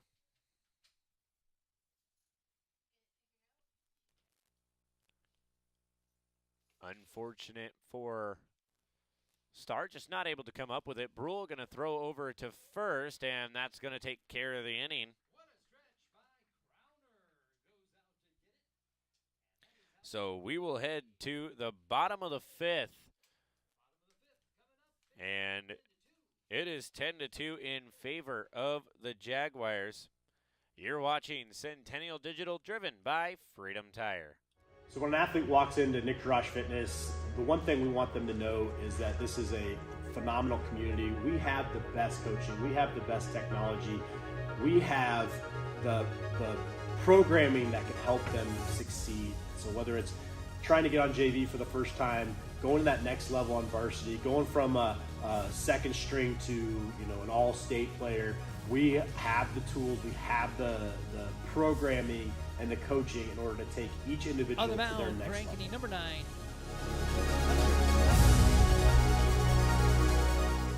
Dear cable internet, I've met someone I can rely on, who moves my speed and is okay with how much I work. I'm sorry, but US Cellular Home Internet and I just have a stronger connection. Get connected with US Cellular's home internet for just $39.99 when bundled with a wireless plan, plus a 3-year price lock guarantee. US Cellular, built for us.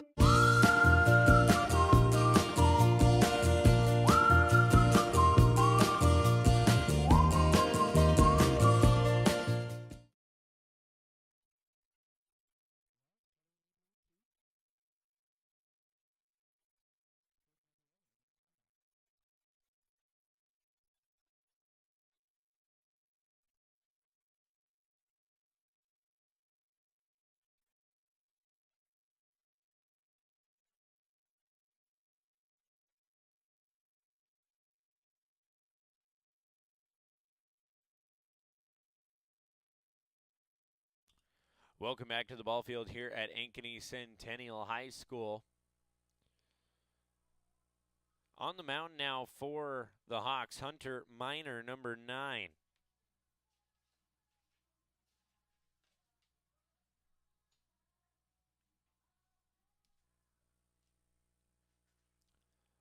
Up first for the Jaguars will be Reed Anderson.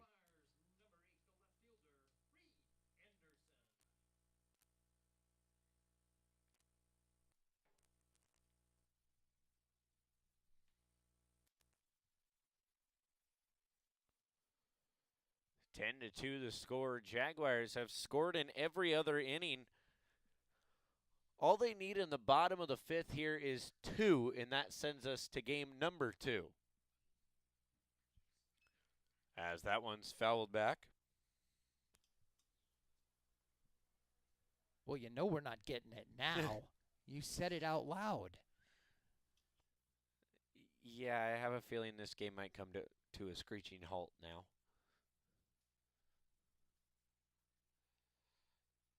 Well, 0-2 to 0-2 to Reed Anderson. Well, this one's been all Centennial from the word go. I think that one fouled off the ground and then back to Reed's ribs, if I saw that correctly. Well, it did look like a good 8-iron shot he was trying to take on that one. From the tee box, playing the tips on a par 3. That's going to drop for a base hit.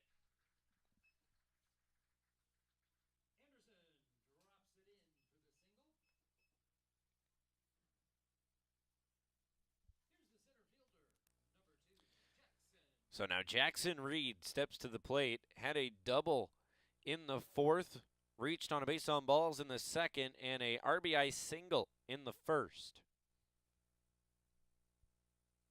Has come across to score once here tonight,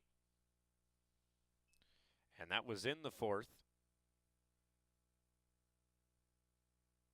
And excuse me, a double in the fourth, a fly out to second in the second, and a RBI single in the first.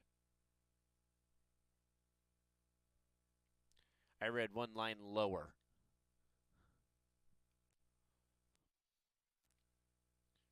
So Starr standing on deck, has come across to score once, reached on a base on balls in the fourth, base on balls in the second, and a base hit, RBI base hit in the first, and it's going to be another base hit for Reed.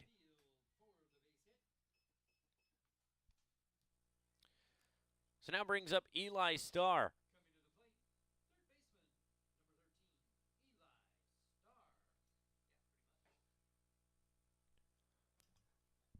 And as Jeff was saying, that wasn't a replay. That was a brand new hitter. It just looked the same.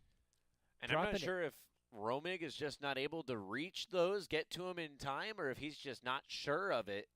But both of those dropping just shy of him.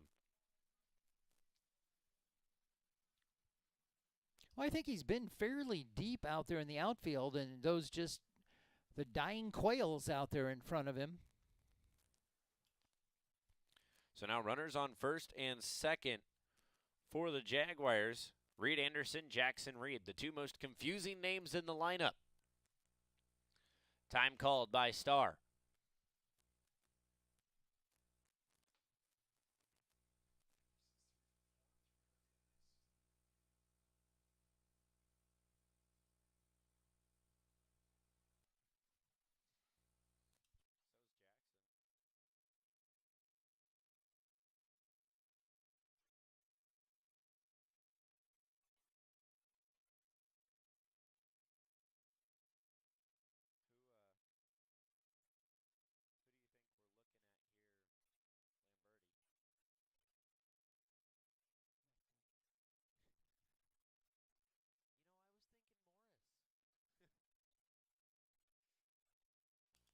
Starr fouls that one back, makes it 0-2.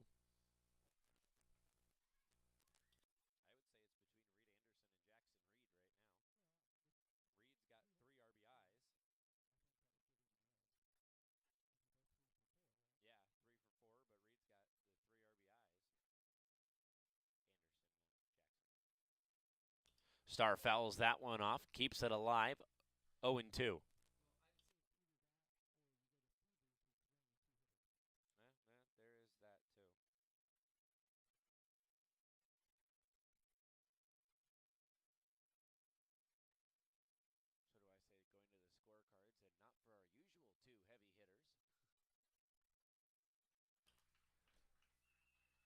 And Starr will swing at that one and give Minor the strikeout.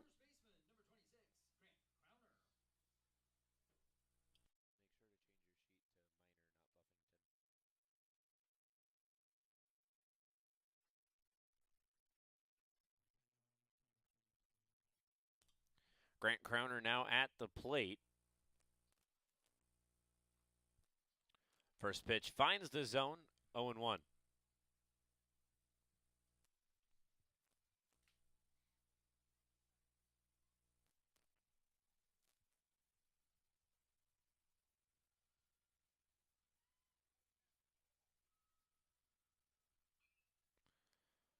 Crowner going to dribble that one. They're going to take the forced play at third and get the double play.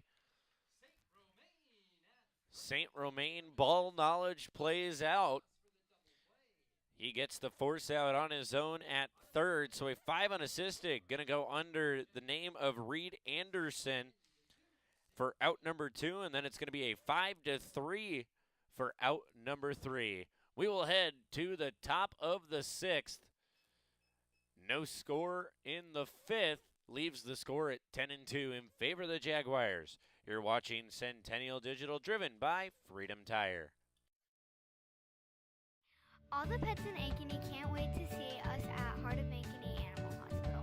Located just south of Uptown, our family-owned and operated practice has yearly plans with monthly pay options. Your dog or cat can get routine and preventative care before you may ever even know they are sick. From dental care to x-rays to our own pharmacy, we love them like our own. Your pets are our pets at Heart of Ankeny Animal Hospital.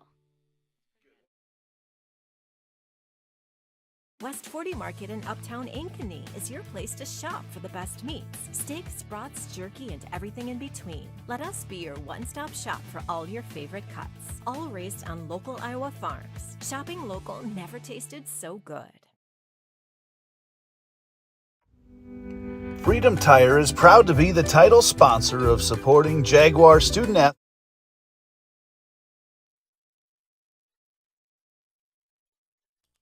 Welcome back to the ball field here at Ankeny Centennial. Kinnick Voss going to lead off for the Hawks in the top of the 6th. Game 1 of 2 here this evening.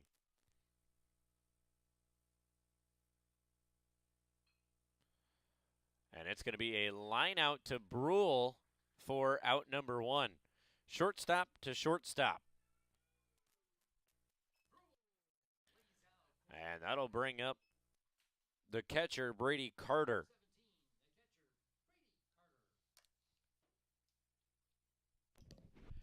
Just a soft line drive there out to Brule at shortstop. Manages to stretch out and get it. One away. And I saw Voss smile as Brule made that catch. Counterpart recognizes counterpart there. Say from one shortstop to another. Foul ball drops in the crowd. Well, you were saying this is the first of a doubleheader tonight. If Centennial takes the first half, we go to the rubber match in Game 3. They will have each won one so far this year. Well, and the Hawks playing a bullpen game here in the first one here tonight. Makes you wonder, do they have a pitcher in the pen ready for game number 2 that's going to go the distance, or is it going to be a bullpen game for game number 2 for the Hawks as well?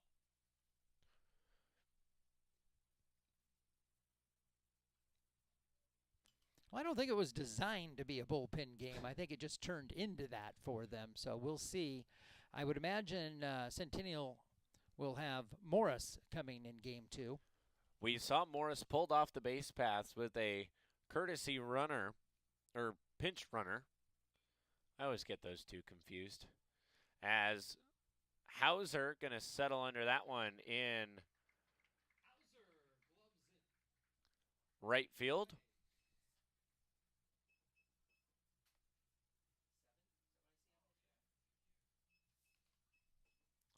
And we will have a pinch hitter, Logan Wirtz, in place of the left fielder, Jack Romig.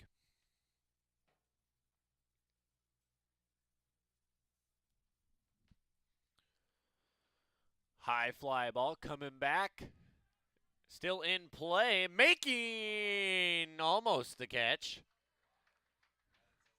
was Josh Quinlan.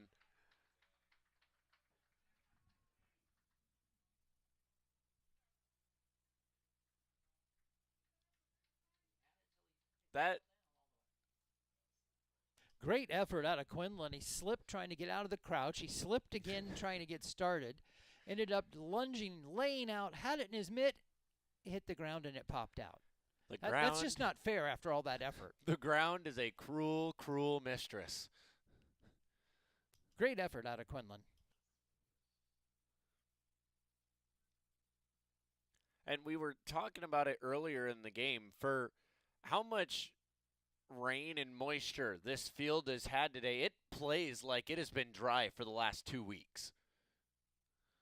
Yeah, the hops the ball is taken out there through the infield. It sure wouldn't look like it was saturated this morning.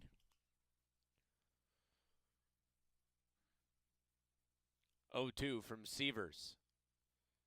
Misses outside.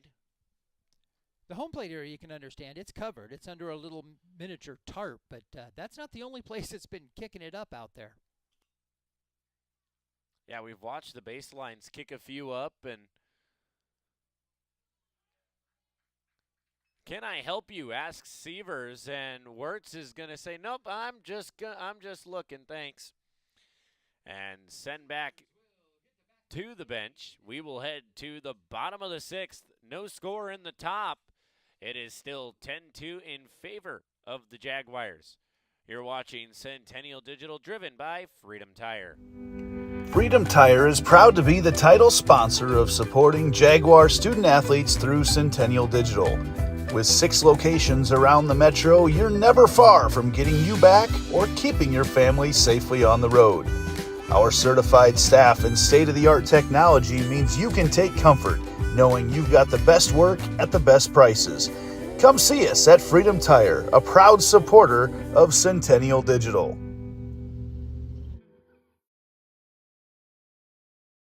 So when an athlete walks into Nick Jarash Fitness, the one thing we want them to know is that this is a phenomenal community. We have the best coaching. We have the best technology. We have the programming that can help them succeed. So whether it's trying to get on JV for the first time, going to that next level on varsity, going from a second string to an all-state player, we have the tools, we have the programming and the coaching in order to take each individual to their next level.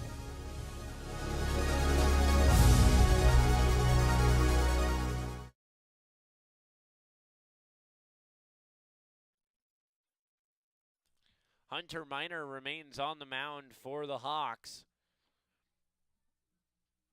And we will see Josh Quinlan lead off. The bottom of the 6th.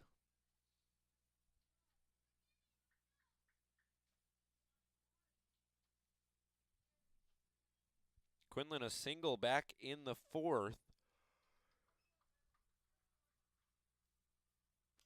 And Minor starts him off with a nice pitch there.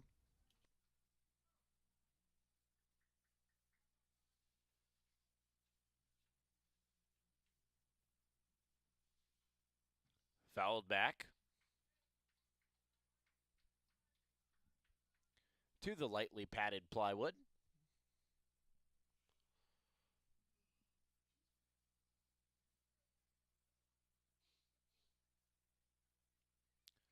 Oh, 2 here quickly to Quinlan, and that's another foul ball.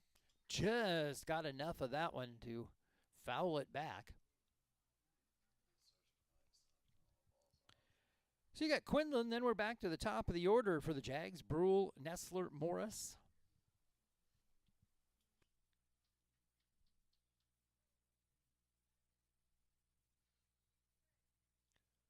Oh, 2.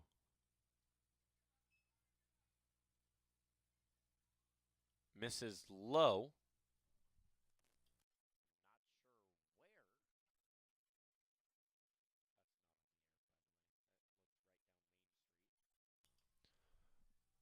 Quinlan fly ball left field, and underneath of it is, I believe, Romig.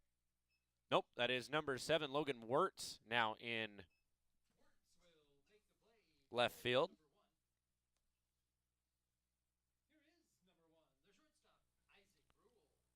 And we will go to the top of the order, Isaac Brule.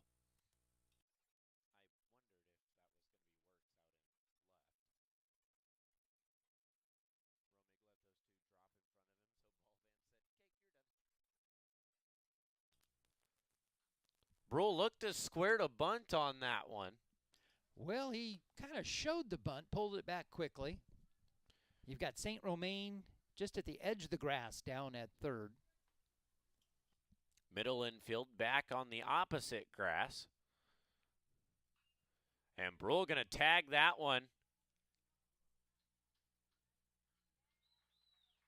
Oh my goodness. Nice grab. A beautiful catch from Wirtz in left field. Goes to get that one. And that is going to be out number 2. 2 away. Here's the second baseman, number 28, Will Nessler. That was a heck of a play. Heck of a play indeed by Mr. Wirtz just coming into the game. Nessler called for a swing, strike 1.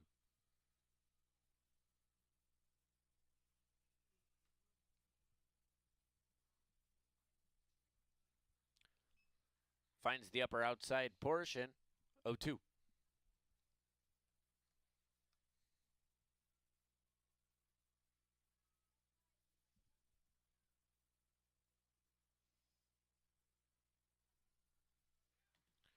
Drop third strike. Nessler will be tagged, and Jaguars go 1-2-3. In the bottom of the 6th, we head to the top of 7, and it is still 10-2. Jaguars lead. You're watching Centennial Digital, driven by Freedom Tire. My real estate team knows that sports and extracurricular activities contribute to a well-rounded education. As an Ankeny Hawks mom, I have seen how important they are for success in school and beyond. And as a realtor, I know that our schools are one of the main reasons people love to call Ankeny home, and that's why I am a proud supporter. I've been helping Ankeny families for over 20 years, and if you or anyone you know needs help finding the perfect home, let's talk. But first, go Hawks.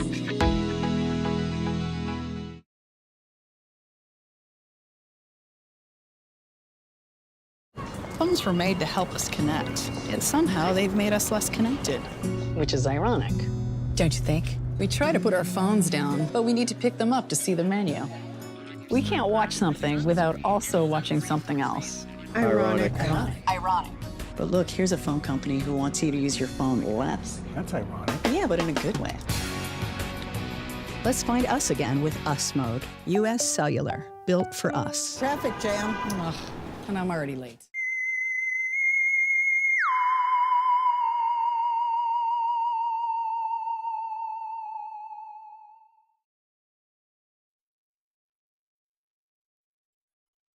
So a few moves for the Jaguars here in the top of the 7th. Nolan Powell will settle in left field here for the 7th inning. And Reed Anderson now on the bump. Severs goes through 6. 2 hits given up by Severs in those 6 innings. And only facing 5 over the minimum, and all that damage came in the 3rd.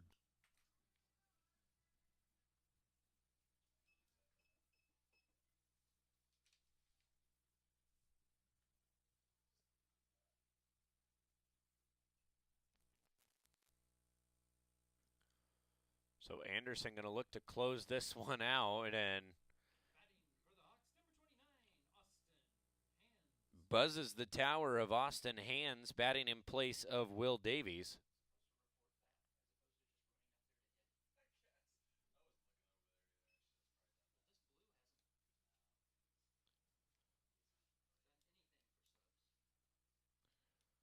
So it's 2-0.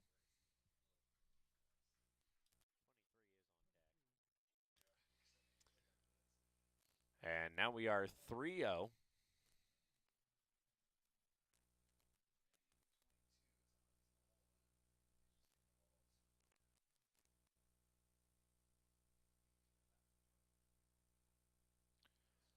That's going to be a 4-pitch walk for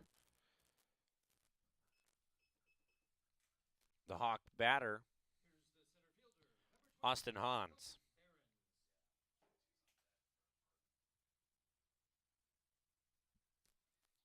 So Kobe Behrens, the center fielder, at the plate. On deck, Ben Taylor, wearing number 22. That's going to be a up-the-middle hit. Base hit will put Behrens at first.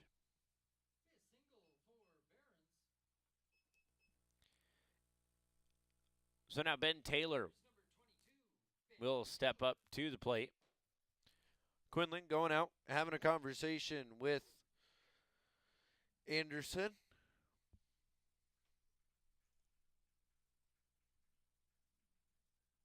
Well, not the start you're looking for here. If you're the Jaguars, you're 3 outs away from putting this one in the book. And first 2 hitters reach base in the top of the 7th.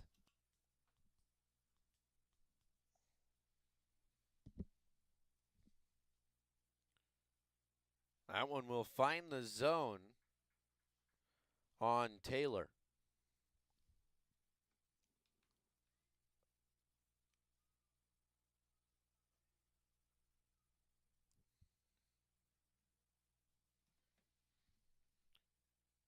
The 0-1 pitch. Beautiful breaking ball. Drops inside for strike 2.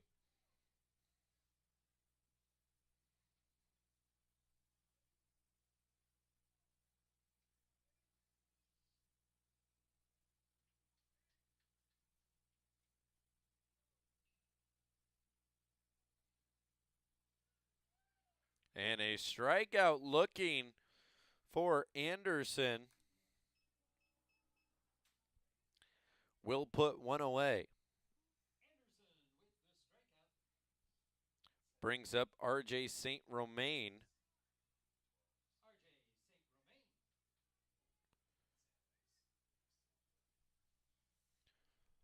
Sandvig still remains on deck for the Hawks.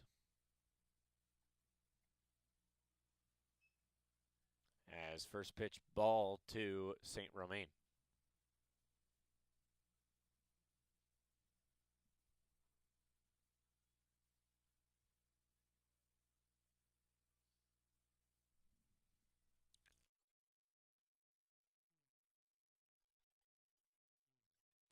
St. Romain swings away at that one, makes it 1-1. And the Hawks just completing their 3rd time through the order here in game number 1. So credit to Severs. He kept them off the bases and kept things moving through the 5th. Or through the 6th, excuse me. As Starr going to take that one. Flip the 5-4. And Nessler stretching up to keep that one and out.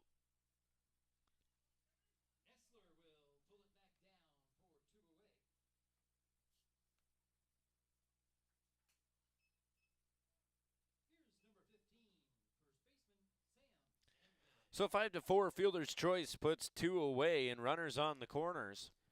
That took every bit of height Nessler had to go up and get that one. Keeping a toe down on the bag and stretching as far as he could.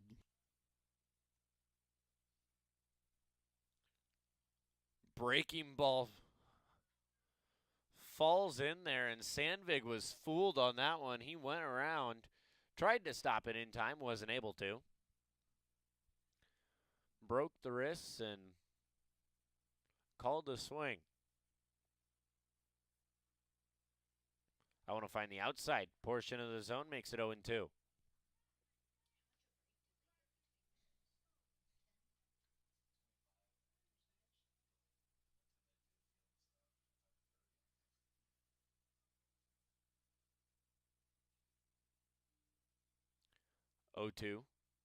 In the dirt, ball will get away from Quinlan, and the Hawks will bring one across. Runner will now stand on second.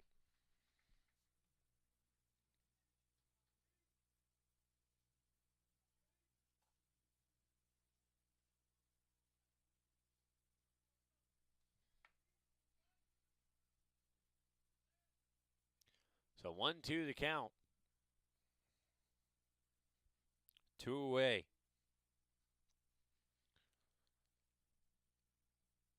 One strike is all that the Jaguars need, and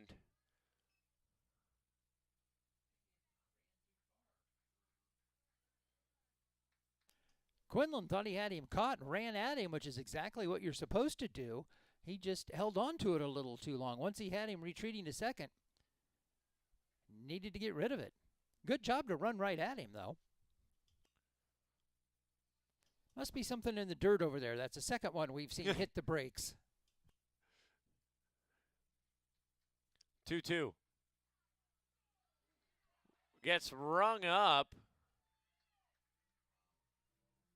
And that'll be out number 3. That's going to end the game. So we will take a break and be right back with our Lamberti Murphy Strong Player of the Game and post-game show. You're watching Centennial Digital. The final score, 10-3.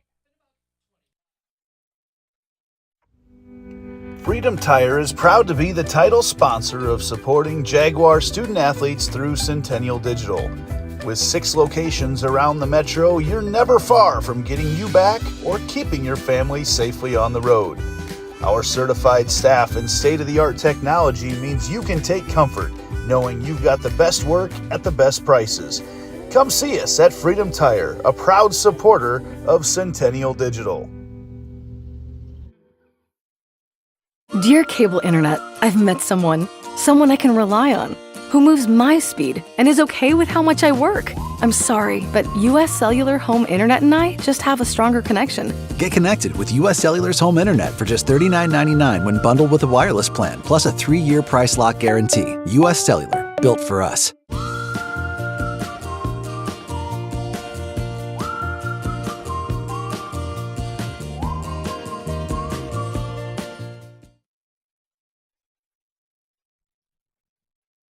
Well, welcome back to the ball field here at Ankeny Centennial. You join us for our Lamberti Murphy Strong post-game show with the Lamberti Murphy Strong Player of the Game Award. And that is going to go to Darren Sievers here in game number 1. Sievers threw just a 2-hitter through the 6 innings he was in there, faced 5 hitters over the minimum. A very good outing for Sievers. We will mention Reed Anderson, Jackson Reed, both very good games as well. So it was a tough one, but we're going to go with Sievers on this one. We had 3 names on the scorecard tonight, and none of them are regular 2. We'll see what happens in game number 2. That one coming your way here shortly. The rubber match. Who will take the crosstown clash? Crown is up for grabs in game number 2. Who will be crowned the King of Ankeny? Hawks Jags, game number 2 coming your way shortly.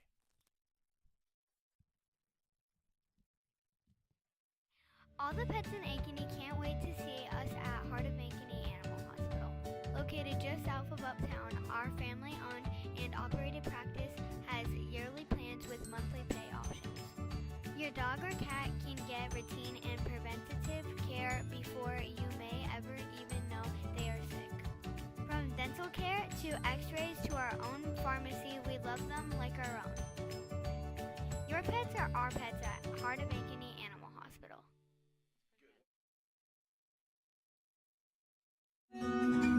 What if you could create memories that would last a lifetime? That would be pretty cool. Well, now you can.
So when an athlete walks into Nick Rush Fitness, the one thing we want them to know is that this is a phenomenal community. We have the best coaching. We have the best technology.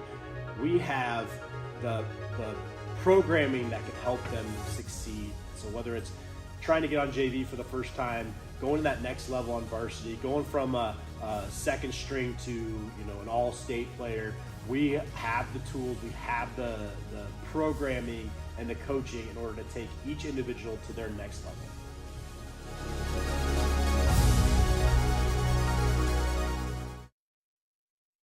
No matter how hard I try, I cannot come up with any place I'd rather call home than Ankeny. We raised our family here, so when it came time to downsize, I knew there was no place for me but Ankeny. From unique shops to incredible restaurants, there's always something new to explore, and it's all just a few minutes away. Building my home here with Caliber was one of the best decisions I've ever made. If you're thinking about making a move, let me help you find your perfect home. You'll fall in love with Ankeny just like I have. Let's talk soon.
Well, good evening, ball fans. Welcome back to the ball field here at Ankeny Centennial High School. We're getting ready for game number 2. And we mentioned it before. This one is the rubber match.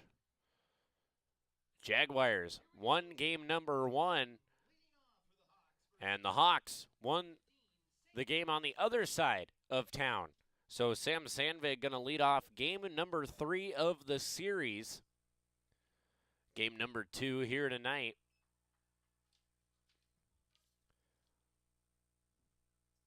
The crosstown clash in action. As Sandvig going to pop that one up high. Foul territory and not enough room for Newman to get under it. Great effort. Ran out of room over there up against the chain link. He slid. Looks like he's okay. He ran a long way to get that one. Tried to slide down in the gravel on the edge, but ended up with a face full of chain link.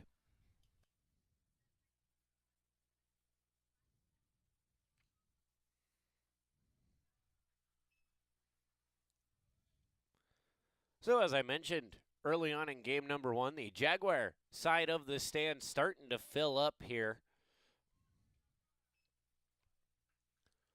2-2 count now here to Sam Sandvig.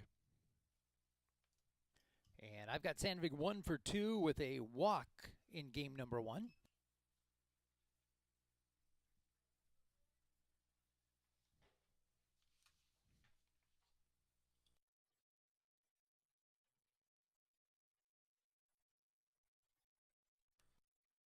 Sandvig will find his way down to first on a base on balls.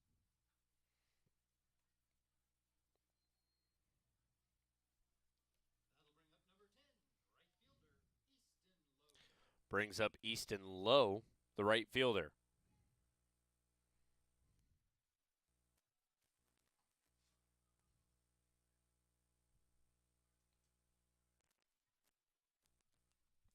Taking a look around the field for the Jaguars, Will Morris on the bump here in game number 2.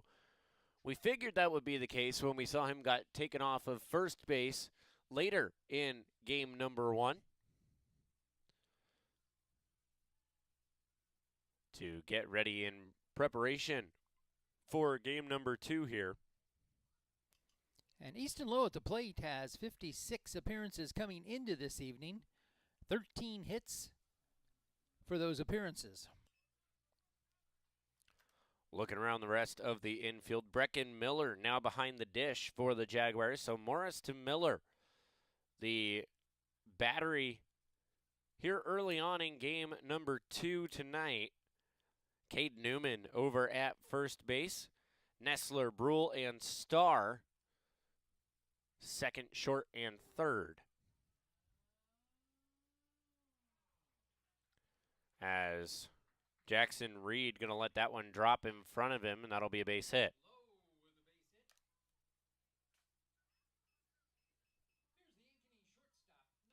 Brings up Kenneth Voss.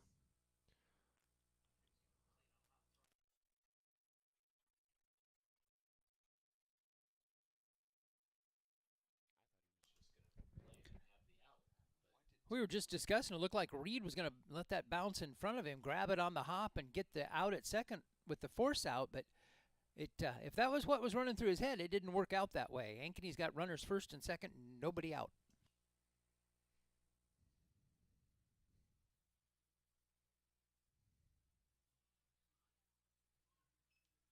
Voss half squared to bunt, then pulled back into the swing. He flinched like he was going to. 0-1 count to Voss. Starr is back at third base.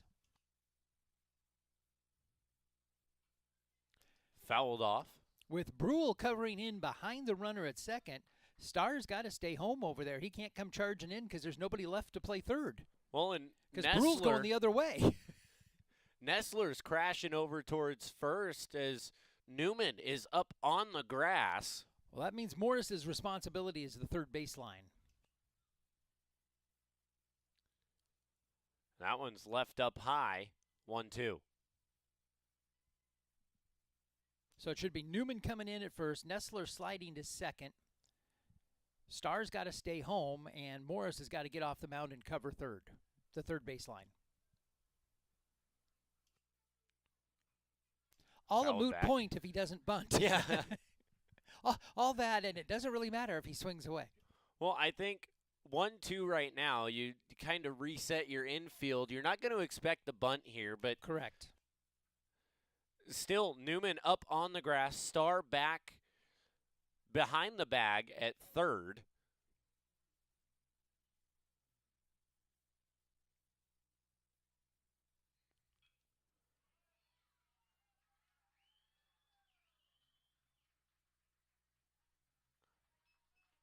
And that's going to be dropped into center field by Voss for a base hit.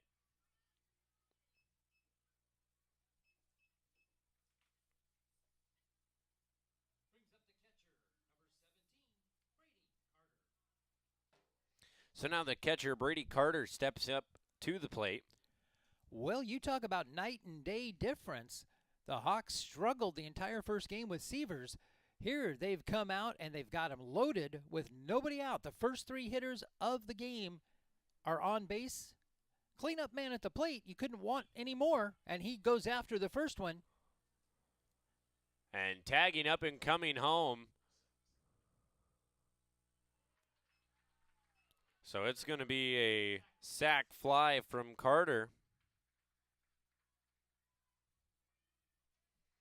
Will bring one across for the Hawks and put runners on second and third. So now Jack Romig steps up to the plate. Big swing and a miss on that one. Hawks with one across, runners at second and third, and only one away. Well, you talked about the game on the south side. That's how that one started. One run came across for the Hawks in the first, and nothing else till the seventh. Till they walked it off in the bottom of the seventh for a very exciting end to the evening. Well, now being on the north side of town, you can put one across in the first, but if you put one across in the seventh, that's not going to walk it off. Jaguars. Nope. Home team would still get a chance. Jaguars would still get the chance to respond if it does end up 1-1 going into the seventh.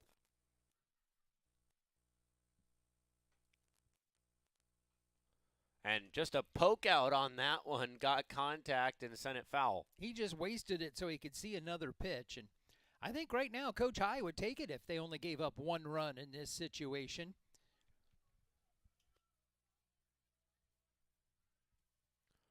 Morris going to look to get out of this one right here. Comebacker, and he's going to take care of out number two on his own. Throws the glove up there.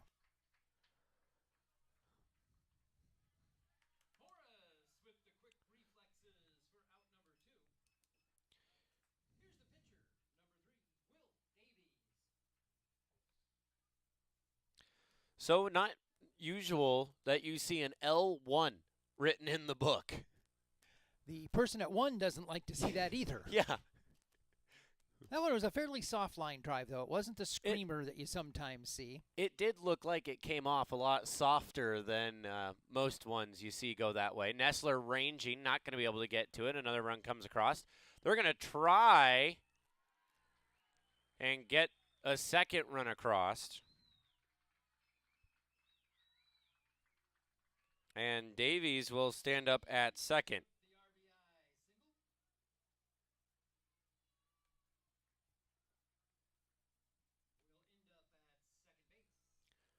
And we will have a courtesy runner for Davies.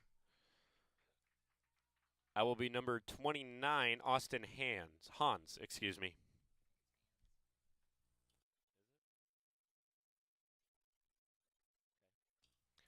Austin Hans at second base now in place of Davies.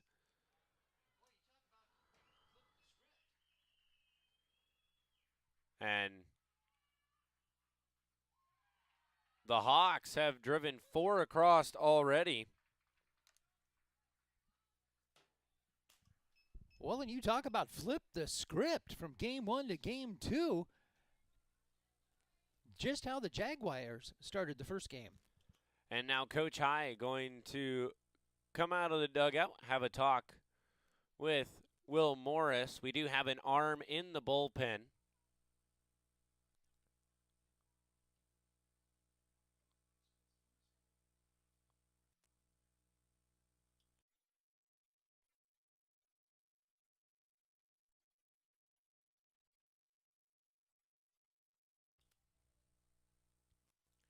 So trying to get everybody settled down on the infield.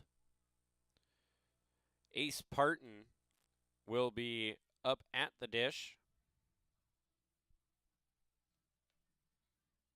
Well, just as hot as the Jaguars came out in the first game, the Hawks are out of the dugout blazing with the bats here in game number 2.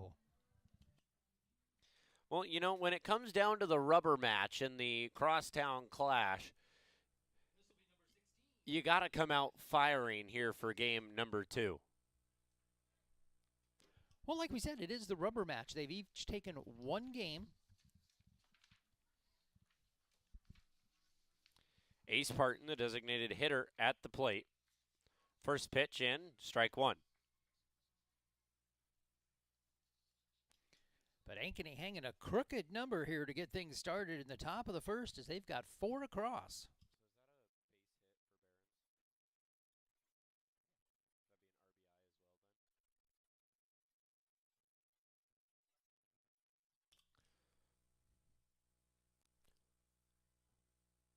Ace Parton swings at that one, sends it foul third base side.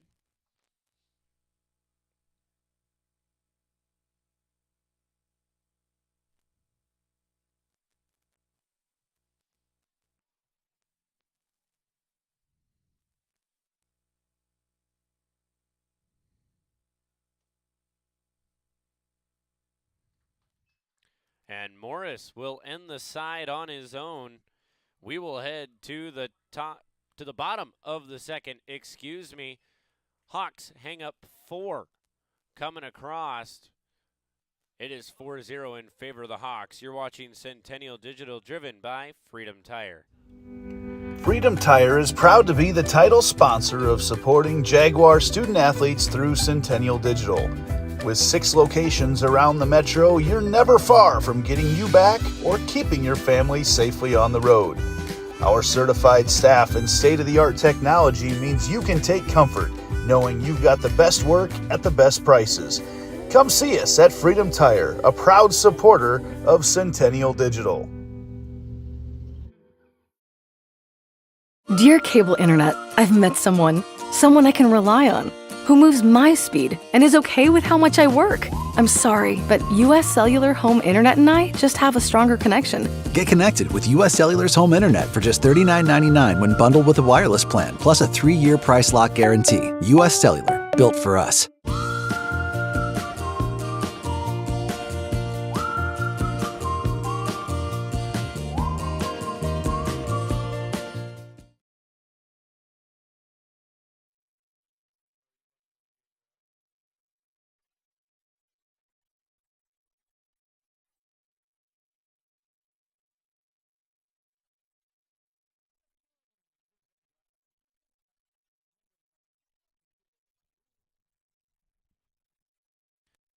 So we head to the Jaguar half of the first. Going to look to respond to a big 4-run inning from the Hawks. Brule looks to lay down the bunt, and it's going to be called foul. Yeah, before they can take a breath and get settled, they find themselves on the wrong end of a 4-0 score. That's the bad news. The good news is it's the first inning. Yeah. There's a lot of game left out there. You sure don't like to start that way, but the consolation, you got time to come back. Oh, and it was 4 runs on 4 hits that got the Hawks where they are now. And that was after getting only a couple of hits in the first 6 innings last game. I believe 3 total hits for the Hawks. 2 given up on Sievers, 1 given up on Anderson. Again, Darren Sievers, our Lamberti Murphy Strong player of the game in game number 1. As St. Romain going to settle under that one in shallow right field for out number 1.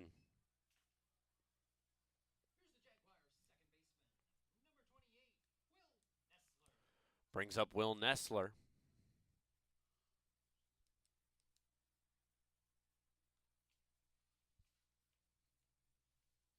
As I was saying, Darren Sievers going all the way through 6 innings, only going 5 over the minimum. So just a great showing by Sievers in game number 1. He just had one bad inning. Other than that, it was 3 or 4 each inning. And we say bad inning. He didn't really have the bad inning. There was an error there. There was a couple of other things that happened, but that was the longest inning he had. Let's put it that way. And it's going to be a drop third strike, and that'll be out number 2.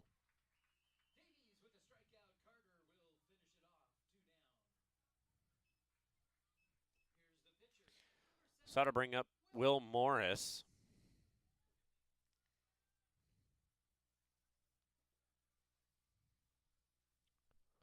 Morris pulling Otani duty tonight here in game number 2. Which just means he's pitching and hitting. Don't see that much in the major leagues. Shohei Otani bringing it back in the last couple years. The one and only. The one and only so far that we see.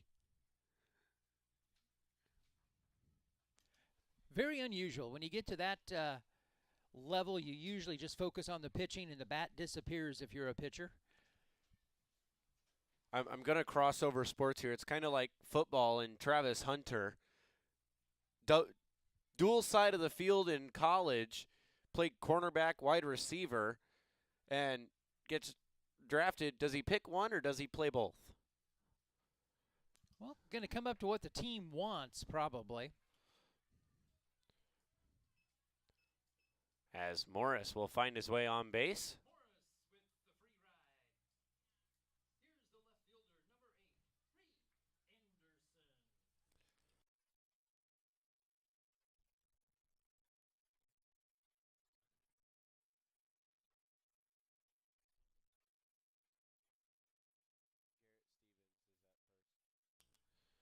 Garrett Stevens now courtesy runner at first.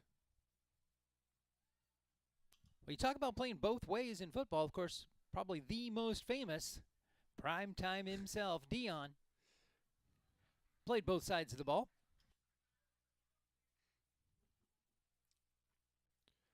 And I think I had seen something that he does have the option of playing both ways for Jacksonville this year.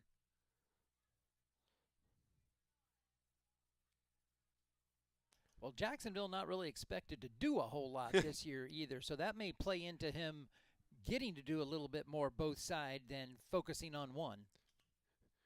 You mean his option of getting to play both sides, maybe them needing him to play both sides?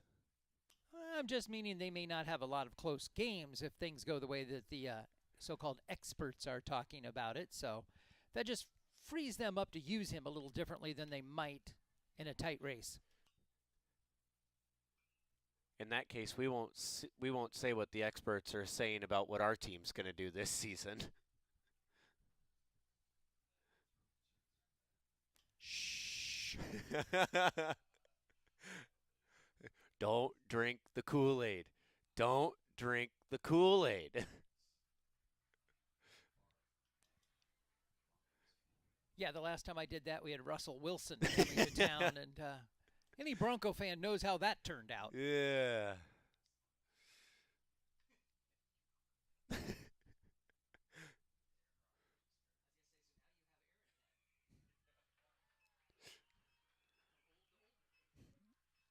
And Reed Anderson will be sent back to the bench looking And that will send us to the top of the second.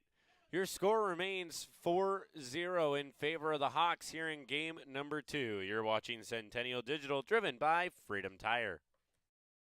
Look, here's a phone company who wants us to use our phones less. That's ironic. Yeah, but in a good way. Let's find us again with Us Mode. U.S. Cellular, built for us. It's a free ride. But I already paid.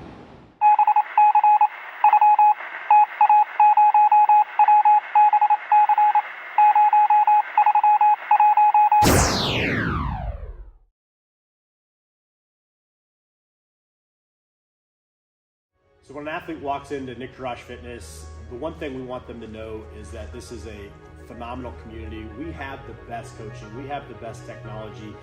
We have the programming that can help them succeed. So whether it's trying to get on JV for the first time, going to that next level on varsity, going from a second string to an all-state player, we have the tools, we have the programming and the coaching in order to take each individual to their next level.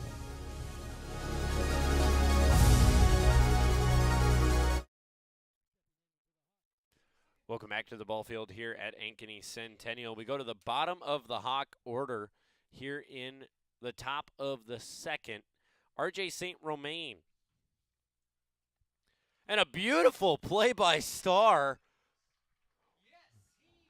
One pitch, one swing, one out. An L5 will put St. Romain back to the bench.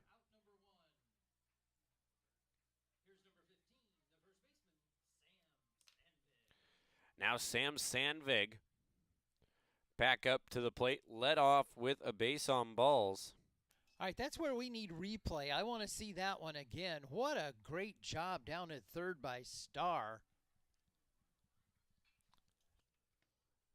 Now Brule going to get a chance to show the leather, and that's going to be out number 2.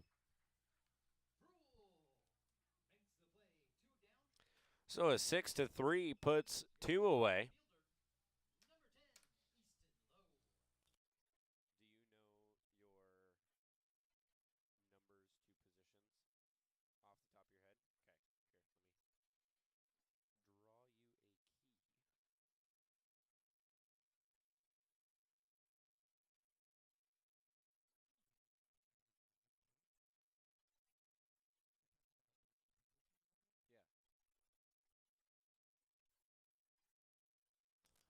Brule, another chance to show it off. Going to throw Newman offline.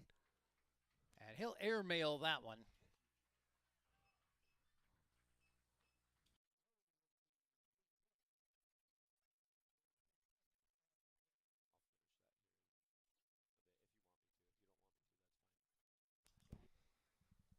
Brule, a great play, followed by a bad decision there. Should have just eaten that one.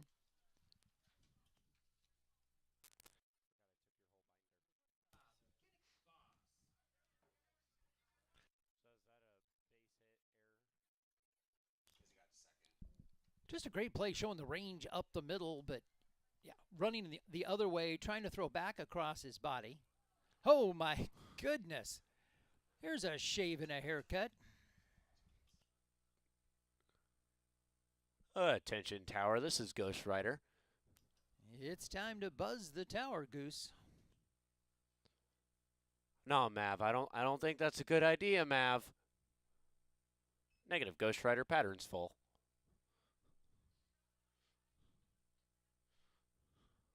We work Top Gun in as well. Add to our list of movies.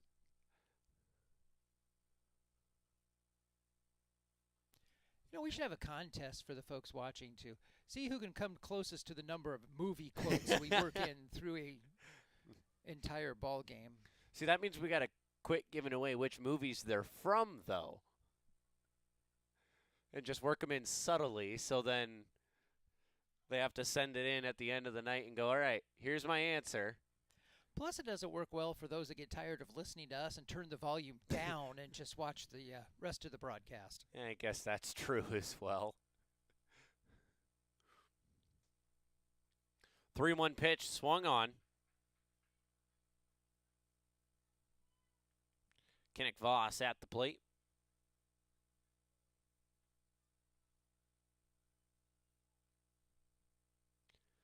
Stands filled up a little bit more than they did here in game number 1.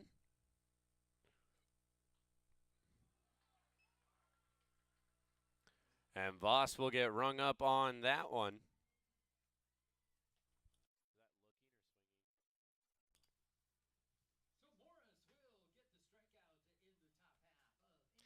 So Morris ends the inning with a backwards K.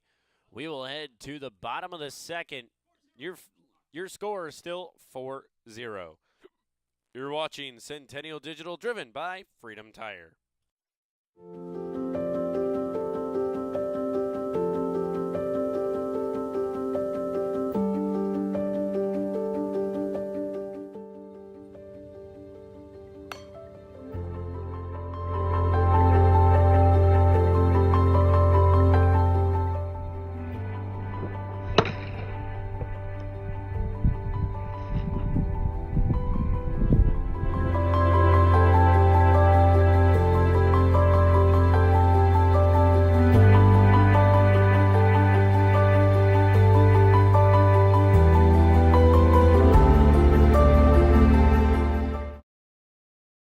West 40 Market in Uptown Ankeny is your place to shop for the best meats, steaks, brats, jerky, and everything in between. Let us be your one-stop shop for all your favorite cuts, all raised on local Iowa farms. Shopping local never tasted so good. Welcome back to the ball field. Trey Hauser stepping up to the plate here for the Jaguars.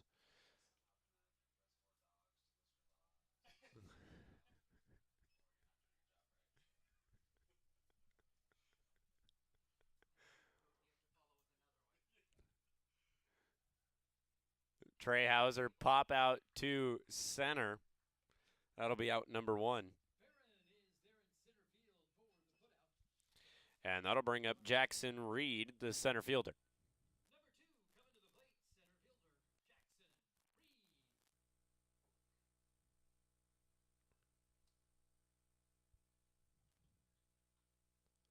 First pitch to Jackson Reed is a strike. Well, Cage, you mentioned something off air a little earlier, but I think the players in this game are having to adjust a little bit to the strike zone. Seems a little different than it was in game 1. There's more of it. Yeah, I was going to say it seems more friendly here in game number 2 than it was in game number 1. Pitchers slip the umpire a 20 in between games. As Reed going to get rung up on that one. Brings up Eli Starr, the third baseman.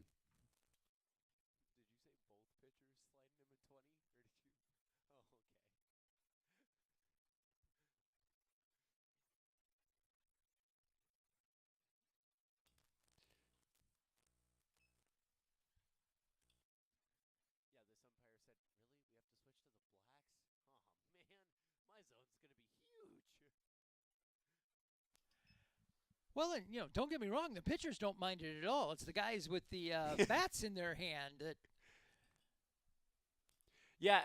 are a little befuddled. As the batter, you prefer the strike zone from game number 1. As the pitcher, you prefer the strike zone here in game number 2. 2-1 count here to Starr. Davies working quick up on the mound. That was a quick pitch. I'm not sure he actually came set.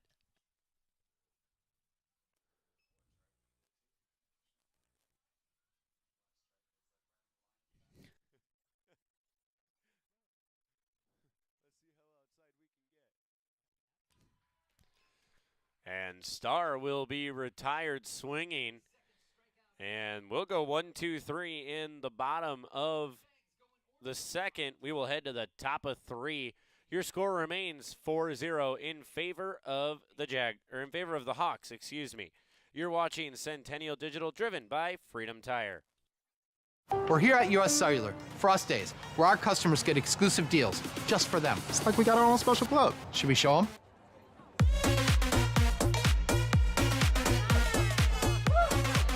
Get $1,200 off any phone plus $500 off any tablet. Us Days at US Cellular.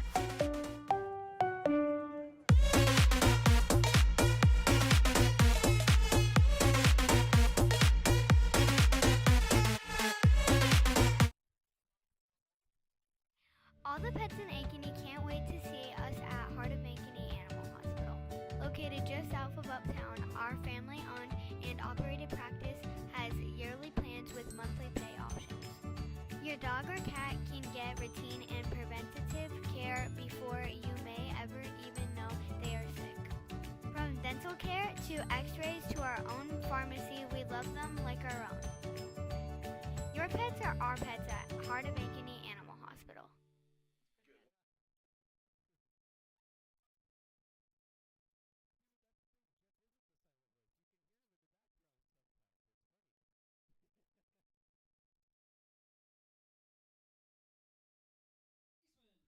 Welcome back to the ball field here at Ankeny Centennial High School. And joining me now to my left rather than my right, I am the man on the right now. Will Moore, one of our Tomlinson announcing trainees. And he's going to take over the color take over the play-by-play as I take over color as Carter will ground out to short. Thank you, Will, Cade. take it over. It is great to be here, Cade. Excited. Jack Romig steps up to the plate now, the 24. Crushed the first pitch high. It will be Hauser getting under that one. And a first pitch, first swing there from Romig.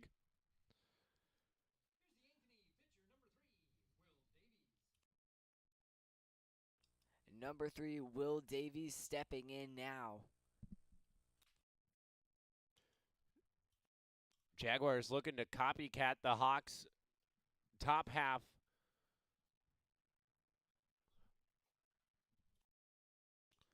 Correction, bottom half of the second. Putting the Jaguars up 1-2-3 and back down 1-2-3.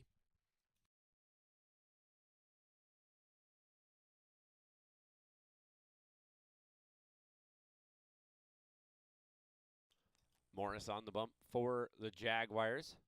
A 1.93 ERA. Brecken Miller will get under that one to retire the side. Jaguars will head to the bottom of the third. Score is 4-0 in favor of the Hawks. You're watching Centennial Digital, driven by Freedom Tire. What if you could create memories that would last a lifetime? That would be pretty cool. Well, now you can.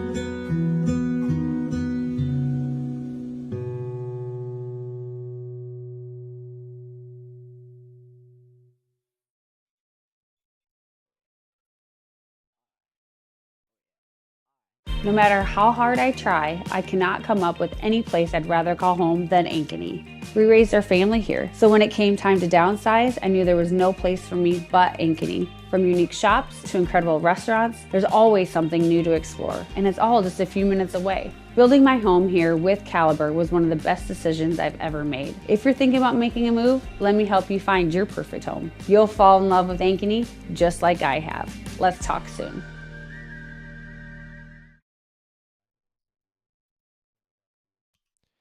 So we head to the Jaguar half of the inning, and back to Will Moore we go. Cade Newman at the plate.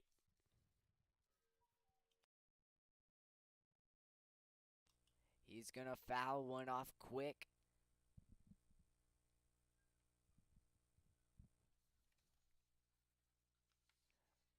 Will Davies is going to send one high. Now 1 ball, 1 strike.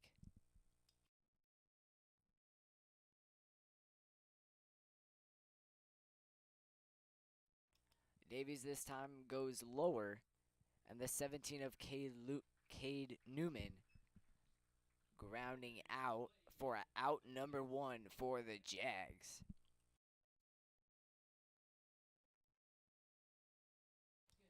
Now batting at the bottom of the lineup, number 16, Brecken Miller.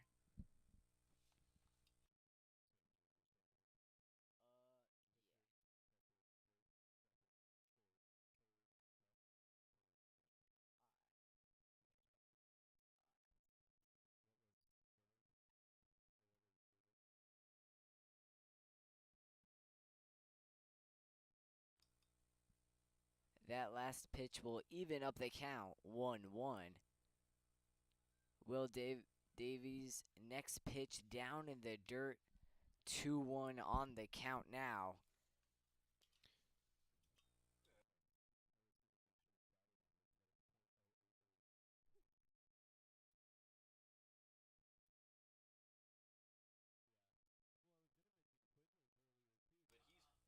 Three one on the count.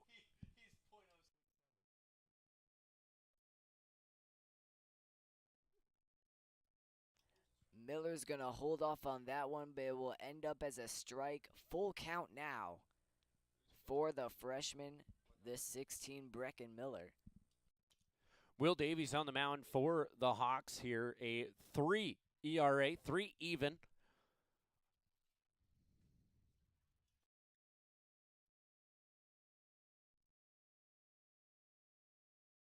The pitch on full count swung, and that will get by.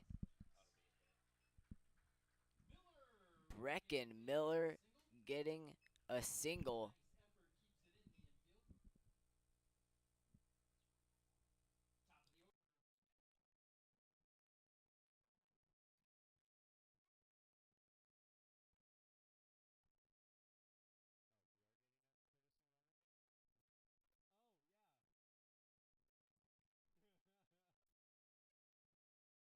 TJ Hood now coming out onto the field to courtesy run for the Jaguar catcher. And we're back to the top of the order for batting Isaac Brule, number 1, stepping in.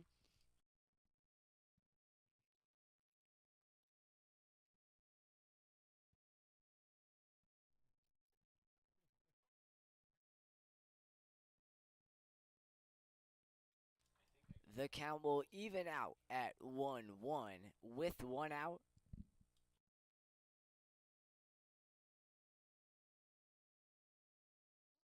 Brule at the plate, 319 batting average, 405 on base percentage coming into tonight. Nicely hit ball center field.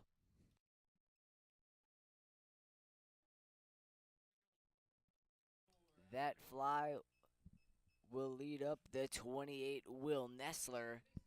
He's going to step in now. Barron setting underneath that one in center field. That'll put 2 away for the Jaguars. First pitch to Nessler will end up as a strike on the outside.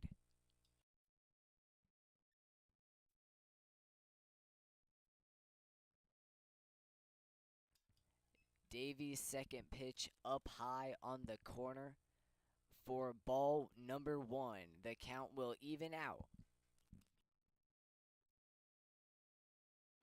Davies going to look for the pickoff attempt on Hood over there at first.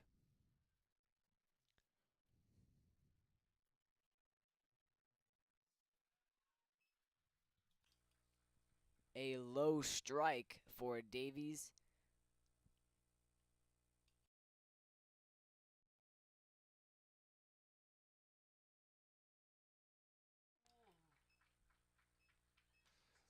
Nessler will get rung up on that one. He will go down with a backwards K to put 3 away, and Davies sends up 4 to the plate, 3 back to the bench. We will head to the top of the 4th. Your score 4-0, Hawks lead. You're watching Centennial Digital, driven by Freedom Tire. Freedom Tire is proud to be the title sponsor of supporting Jaguar student athletes through Centennial Digital. With 6 locations around the metro, you're never far from getting you back or keeping your family safely on the road. Our certified staff and state-of-the-art technology means you can take comfort knowing you've got the best work at the best prices. Come see us at Freedom Tire, a proud supporter of Centennial Digital.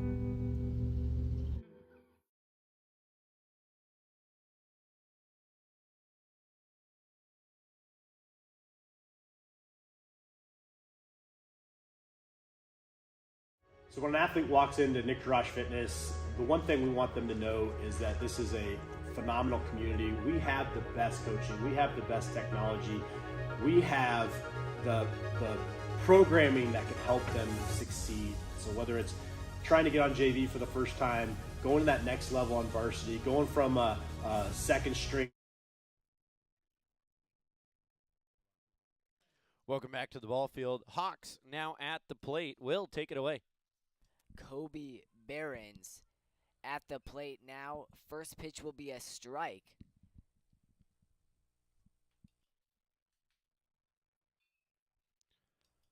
He will get good contact on the second one.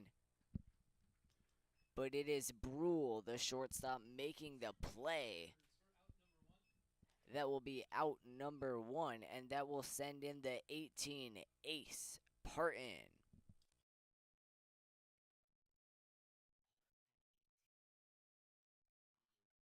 That's number 16, Ace Parton at the plate. And a beautiful play from Brule over to Newman.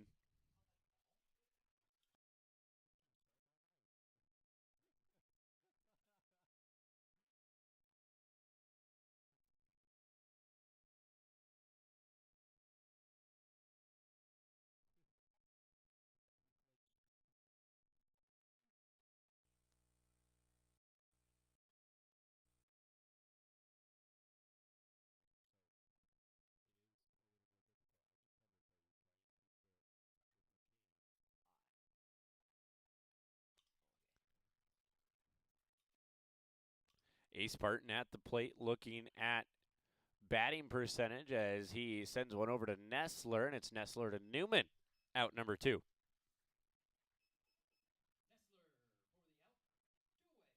That will bring up the 12, R.J. St. Romain. We head to the bottom of the lineup. St. Romain with a solid first game. We'll see how he can do in the rest of the second game. He's going to take this first pitch to right field.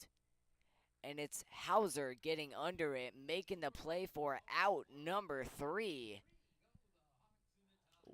We will head to the top of the 5th. Hawks will bat at the top of the 5th. Jaguars wanting to get back into this one. Jaguars will hit. Coming up next, you're watching Centennial Digital, driven by Freedom Tire. So when an athlete walks into Nick Rush Fitness, the one thing we want them to know is that this is a phenomenal community. We have the best coaching. We have the best technology. We have the programming that can help them succeed. So whether it's trying to get on JV for the first time, going to that next level on varsity, going from a second string to an all-state player, we have the tools, we have the programming and the coaching in order to take each individual to their next level.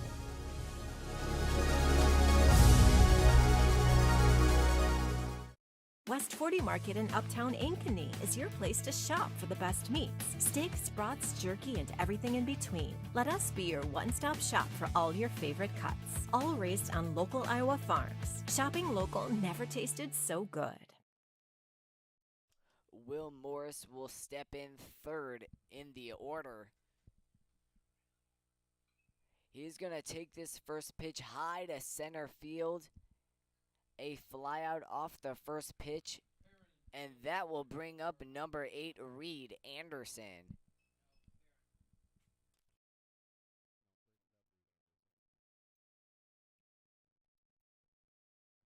Reed Anderson with a very impressive game in game number 1. Yeah, Will, you mentioned an impressive game from Anderson. Reed Anderson, 3 for 4 on the day, 3 RBIs, was in our running for the Lamberti Murphy Strong Player of the Game. Just got nudged out by Darren Sievers with the 6-inning 2-hitter,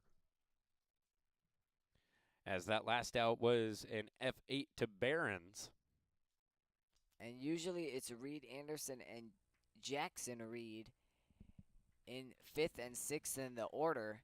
They had to get split up for this game. Reed Anderson moving up to 4th in the order. And Anderson will fly out to Barons. So Barons A lot of action here in the bottom of the fourth. Trey Hauser up at the plate now. He's going to take the first pitch. It will end up a high strike. And we saw Hauser come in late in game number 1 in place of Bullwinkle, as Bullwinkle nursing, I believe it was the right leg. Jeff called that one as it came back to the net.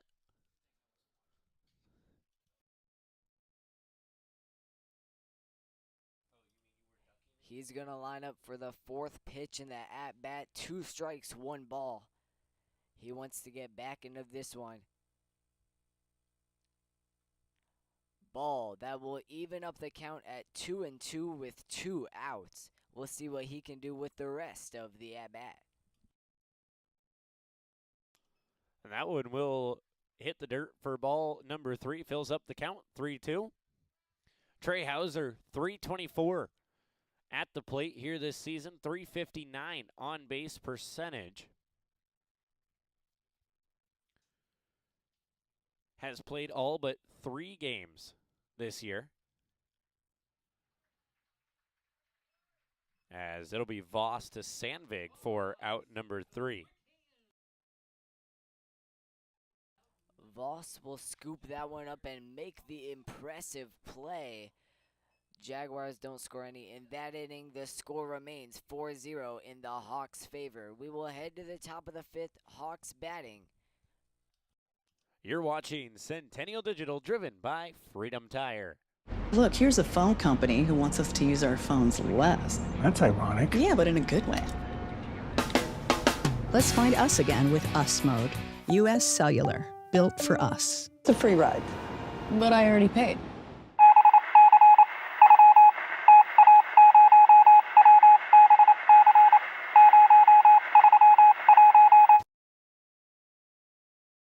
All the pets in Ankeny can't wait to see us at Heart of Ankeny Animal Hospital. Located just south of Uptown, our family-owned and operated practice has yearly plans with monthly pay options. Your dog or cat can get routine and preventative care before you may ever even know they are sick. From dental care to x-rays to our own pharmacy, we love them like our own. We are back to the top of the order now. The 15 Sam Sandvig.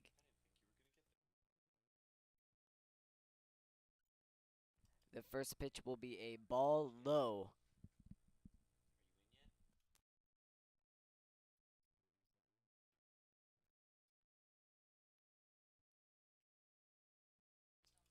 That strike will even out the count.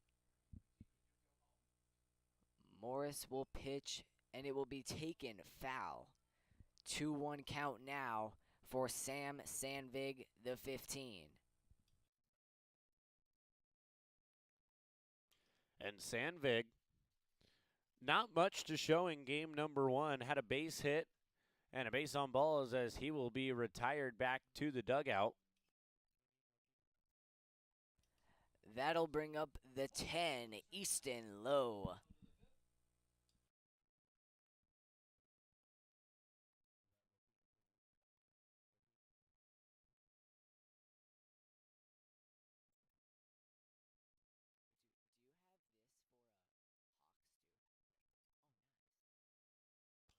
So Easton Lowe at the plate, 232 on the season, 290 on base percentage.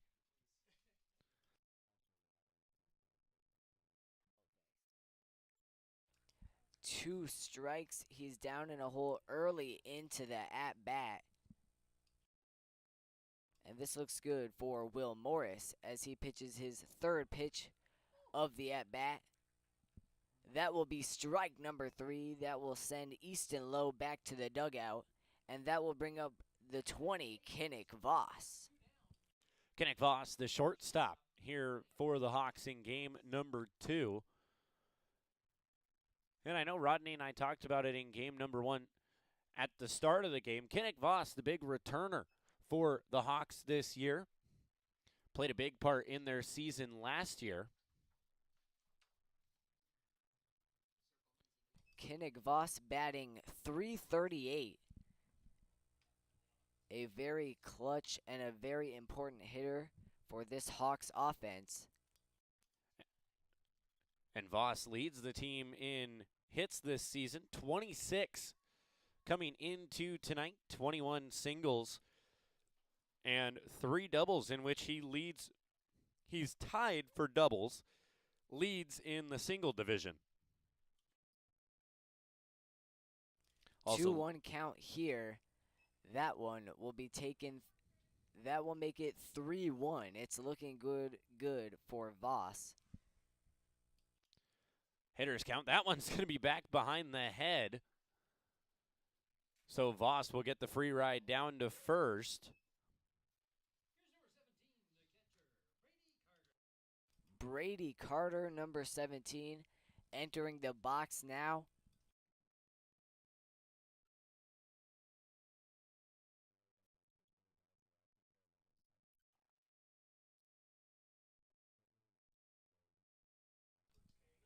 Ready for the first pitch. Morris will bring it to him. Strike number 1, right down the middle of the plate. And Brady Carter, 274 on the season. Leads the team in at-bats, 62 on the season, tied with Kinnick Voss will make it to second here. And that was just a bad pickoff attempt from the Jaguars. So Miller steps out to the mound, and the umpire going to come brush off the mound. Voss stands on second.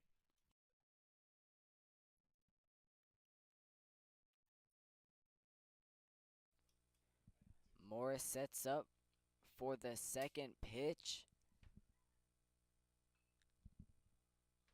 That one is driven deep to right field, and it's Hauser getting under it for out number 3. And Morris had the confidence in that one. Ball was hit, it went high into right field, and he started walking off the mound. He was ready. So we head to the bottom of the 5th. Hawks still lead 4-0.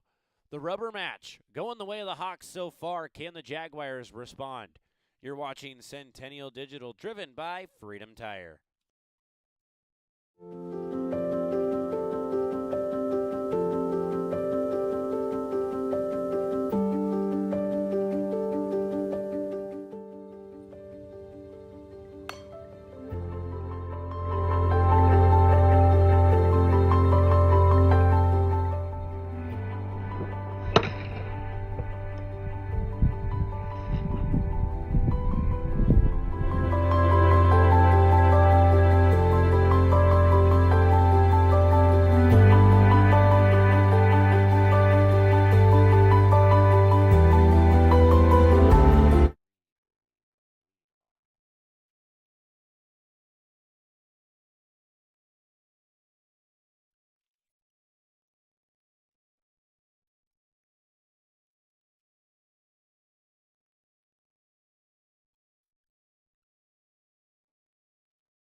Jackson Reed will lead the Jags off. He's down in a hole, 2 strikes, 0 balls. We'll see what he can do with the rest of the at-bat here. And Jackson Reed also an impressive game in game number 1. Went 3 for 4 as well, 2 singles and a double with 1 RBI.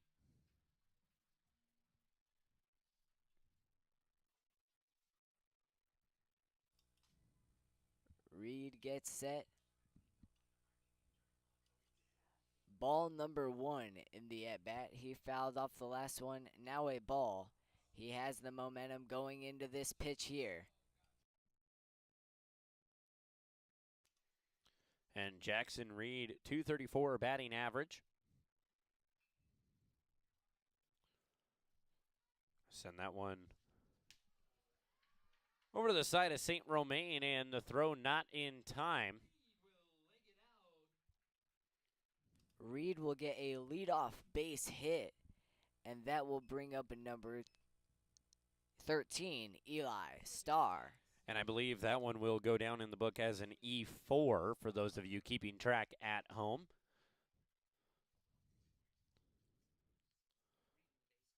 And the dugout flinching as Starr sends that one back that way. And St. Romain just took too long to throw the ball on that one. Couldn't read what the baseball was saying when he got it in his hand and tried to read it. Still couldn't. Threw it over to first, not in time.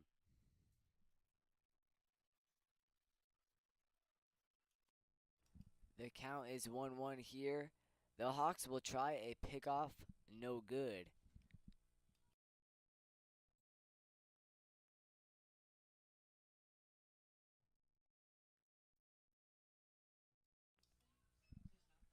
Two strikes now with one ball. It's in the favor of Will Davies. He's going to try, after that pickoff attempt, he's going to try and put this at-bat away.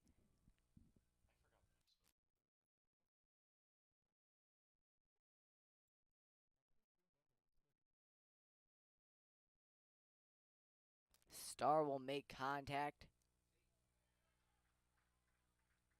And the throw to second will hit Jackson Reed. And Romig just, again, taking too long on the throw there. Pumped it a couple too many times, gave Reed enough time to get into the bag, and then just from there was nothing else left to do. So Starr will find his way on base.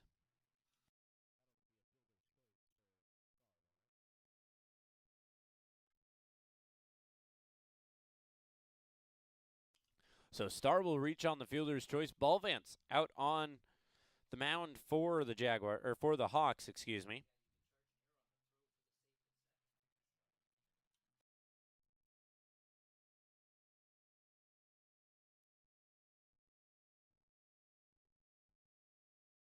And it's the Jags finding some life here in the bottom of the fifth. Two runners on bases, 1 and 2. And there we see the full view of the field there. Runners on first and second for the Jaguars.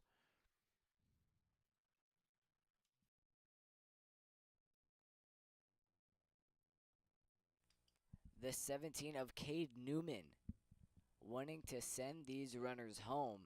1 strike, 0 balls so far in the at-bat.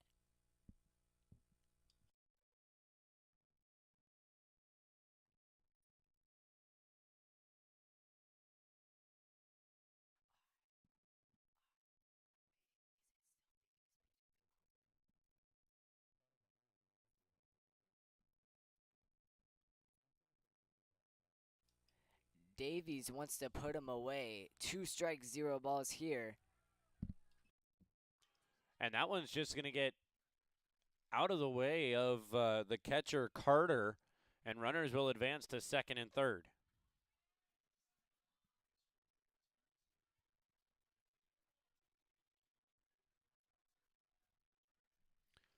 So Newman, a 1-2 count with 2 Jaguars on the prowl, Starr and Reed.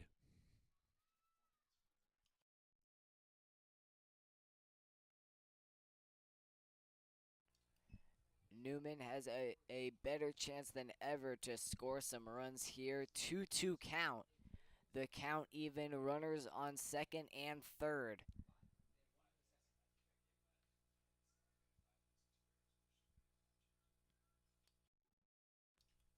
Newman gets set for the 2-2 pitch. And there will be a time called from Carter.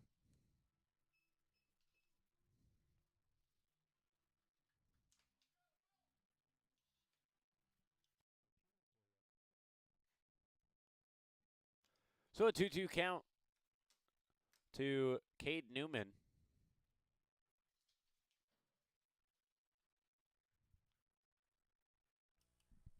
The pitch from Davies. Ball, full count, 0 outs.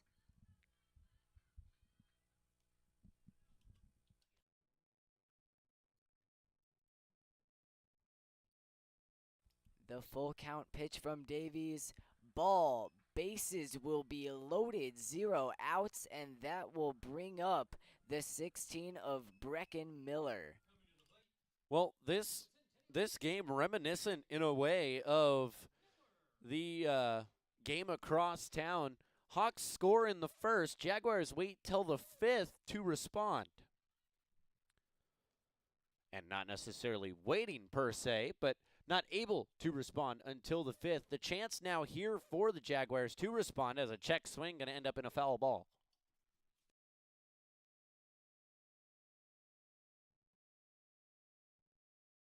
Brecken Miller got a base hit in his last at-bat. He wants to keep up that streak. With the bases loaded, it's a better time than ever.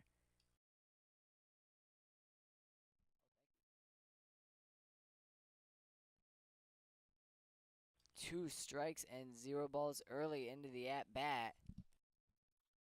And of course, we'd like to thank all of our sponsors here at Centennial Digital. Lamberti Murphy Strong, of course, bringing us the player of the game, Nolte and Sons Lawn and Irrigation, Rainbow of the Heartland, Jarash Performance, West 40 Market, Sandine Photography. Just a few of our great sponsors as Brecken Miller steps back into the box. And that last pitch will be took for a ball. The count now 1-2. 1-2 pitch. Next pitch is another ball. That evens up the count 2-2.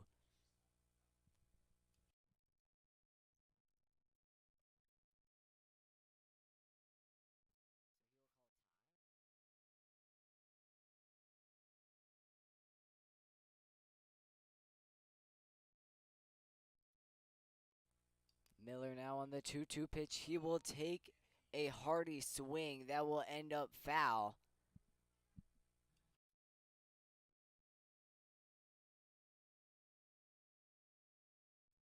The count will stay 2-2.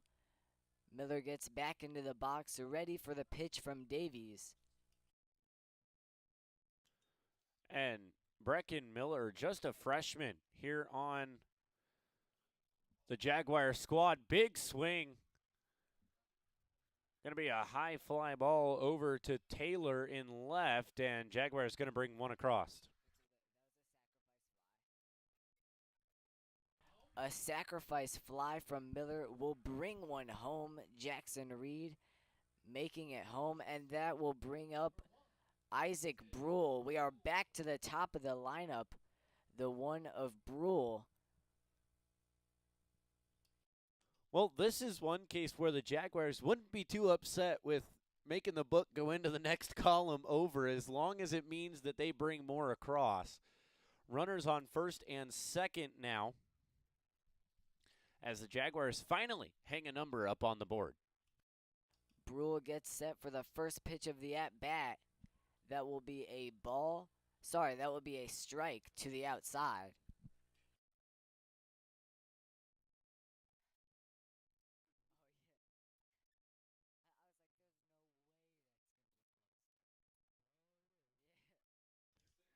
Brule squares to bunt on that one, and that'll be a strike.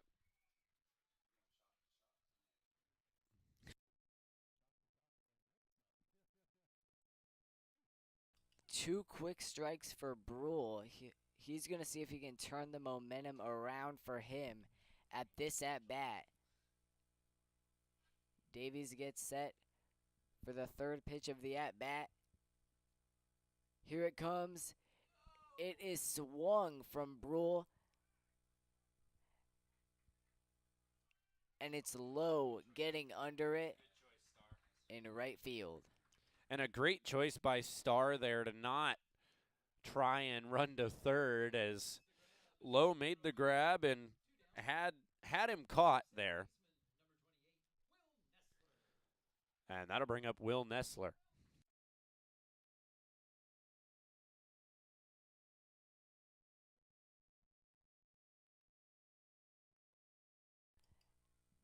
Nessler also with an impressive game in game number 1, not just offensively, but defensively. We've seen him at second base.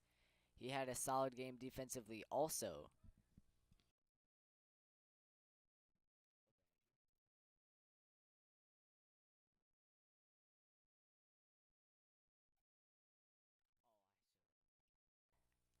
That pitch will get past the catcher. 1 ball, 0 strikes with 2 outs. We'll see what Nessler can do here.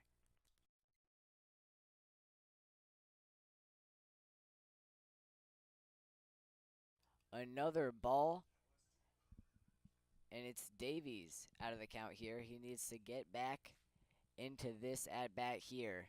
He's going to try and throw off Nessler.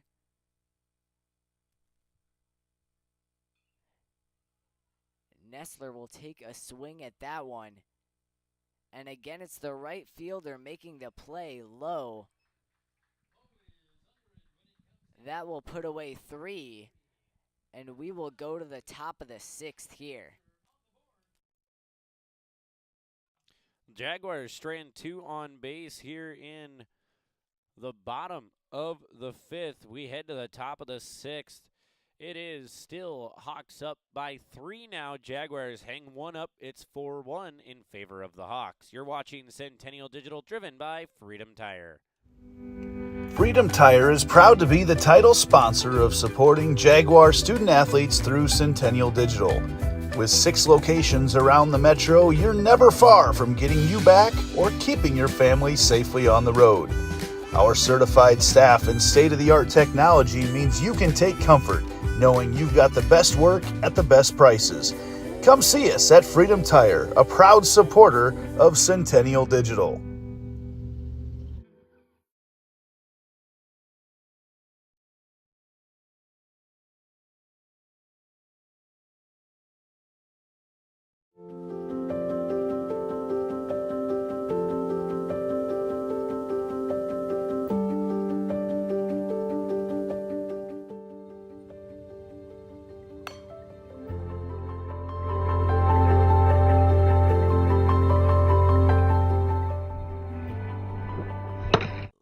Leading off for the Hawks, it's 24, Jack Romig.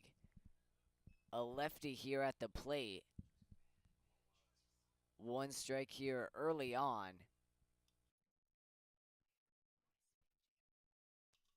Will Moore on the mound, or Will Morris on the mound. Will Moore back behind the mic with me here up in the booth.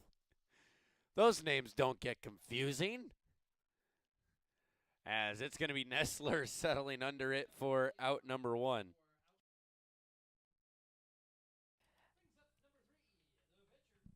That'll bring up number 3, Will Davies. We just saw him pitch. We'll see what he can do here at the plate now.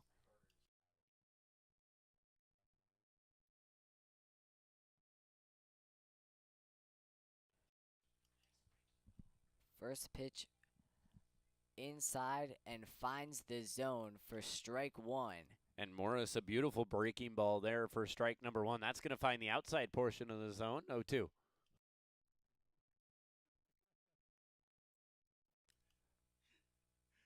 Oh, 2 count here with 1 out.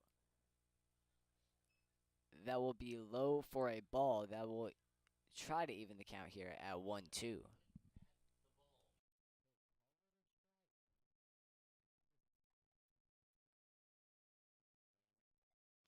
That one off of the hands of Davies. And a little pitcher-on-pitcher duel here.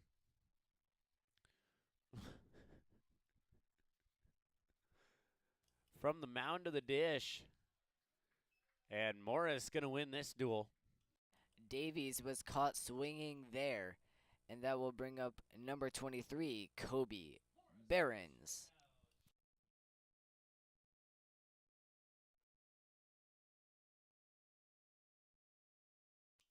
So Behrens now the batter.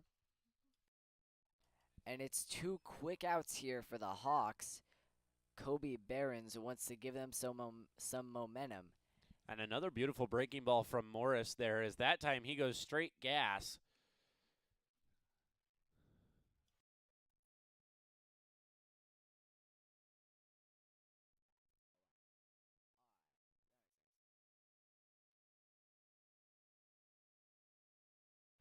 Morris up quickly in 0-2 count. And that one's going to be sent down the right field line in fair territory. Barron's going to slam on the brakes as he slides by first. And it's going to be a single for Behrens. That one just barely finding fair territory. And that will bring up the 16, Ace Parton.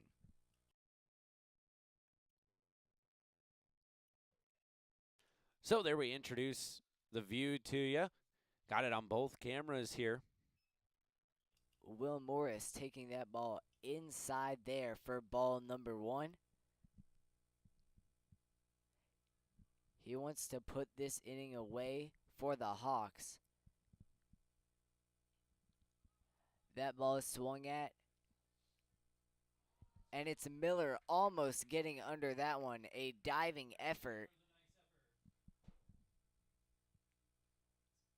And there we'll introduce the view to you. Both cameras in action here tonight on the field. One pointed at home plate for you, static, and the other one, our nice 4K cameras Andy brings to the game this year.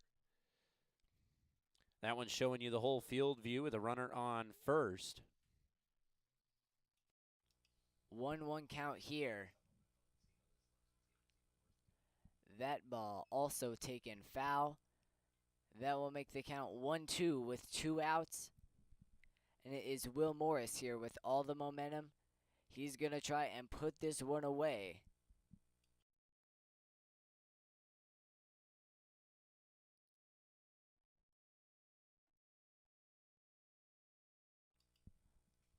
Morris lines up for the pitch.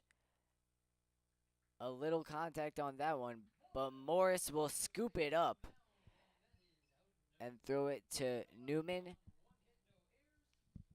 That will send us to the bottom of the 6th. 4-1 here.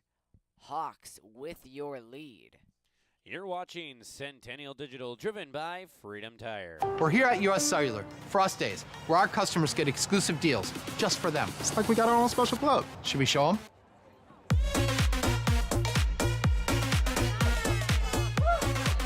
Get $1,200 off any phone plus $500 off any tablet. Us days at US Cellular.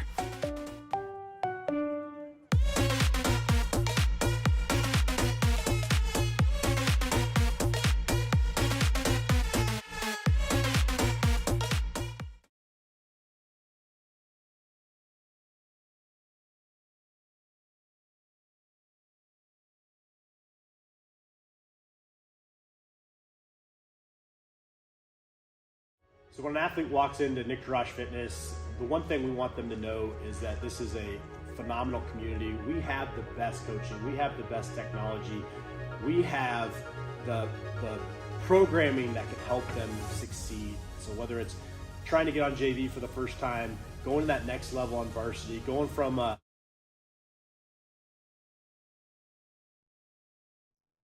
Leading off the Jags in the bottom of the 6th, it's the pitcher, number 7, Will Morris. He will lay down a bunt.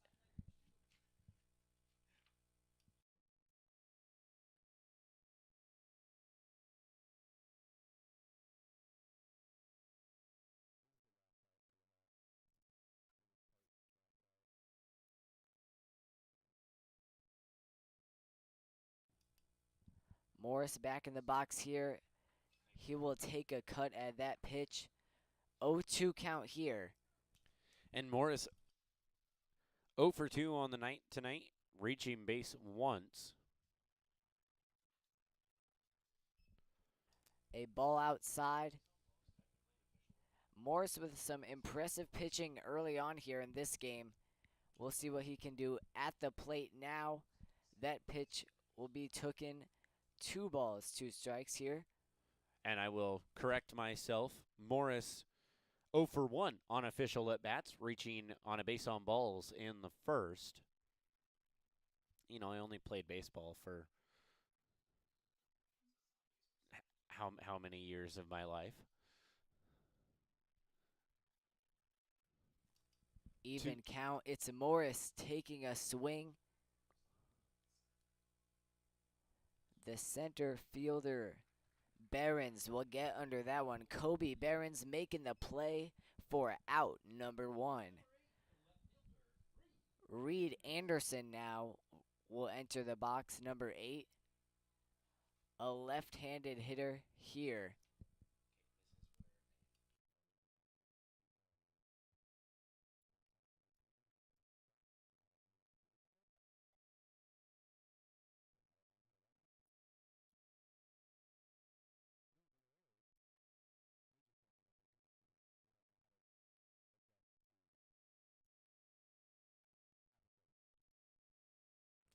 Two strikes here early on, and we've seen Reed Anderson hit before. 3 for 4 in the first game. He's having himself a good second game too.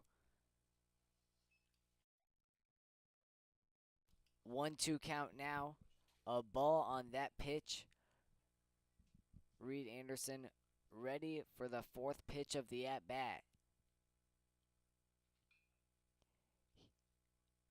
He will hit that one to center of the infield. The shortstop making the play on that one. 2 outs now. That will bring up number 10, Trey Hauser. So what do you think, Will? You having fun? Will Moore getting his feet wet at play-by-play for us here on Centennial Digital.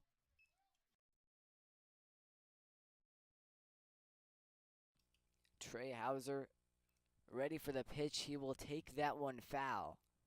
2 strikes here early on. We'll see if he can get himself out of the hole here.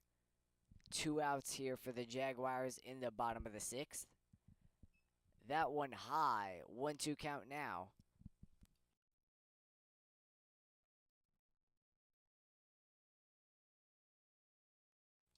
Hauser ready. He will take a good swing. It's the left fielder. Taylor sliding slides and underneath making that the one. play there.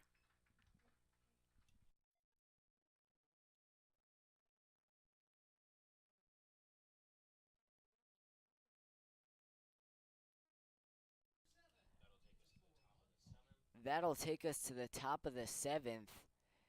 It is the Hawks with a 4-1 lead here. We'll see what they can do hitting in the top of the 7th. Watching.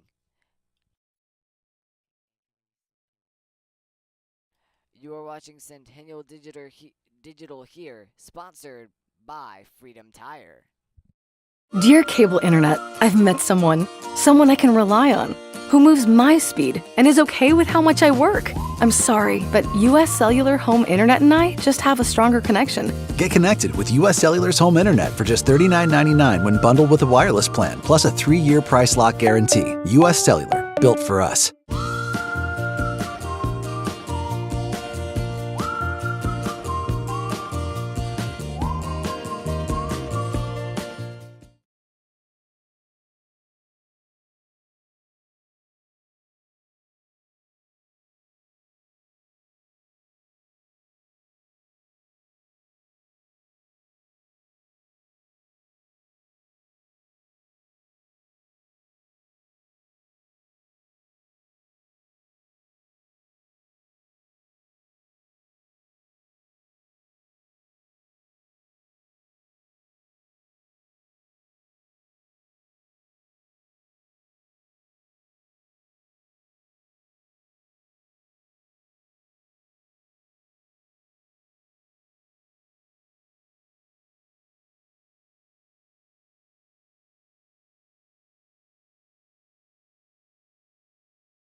0-1 now with 1 out. Nice breaking ball from Morris on that one.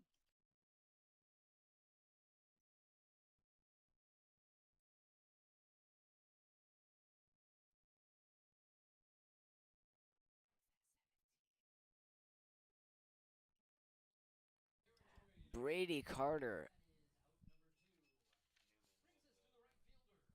Newman making the play on that one. And that will bring us to number 10, Easton Lowe. Nice job on that last pop-up by Newman, tracking it into foul territory.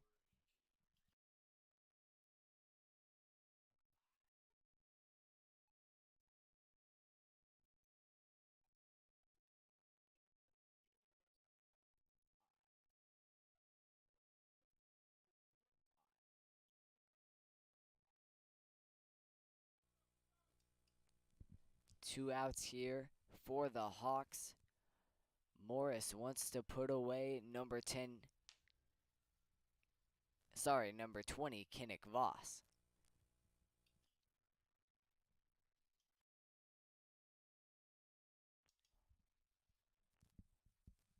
Voss will get under that one, but it's Jackson Reed making the play there in center field. That will put away the Hawks. We will head to the bottom of the 7th. Jags wanting to make their mark here on this game. You are watching Centennial Digital, sponsored by Freedom Tire. What if you could create memories that would last a lifetime? That would be pretty cool.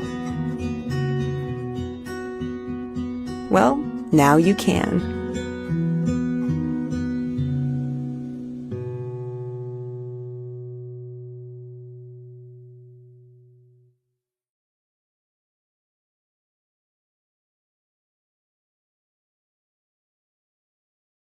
West 40 Market in Uptown Ankeny is your place to shop for the best meats, steaks, brats, jerky, and everything in between. Let us be your one-stop shop for all your favorite cuts, all raised on local Iowa farms. Shopping local never tasted so good. Welcome back to Centennial Digital, driven by Freedom Tire. Here you go, Will.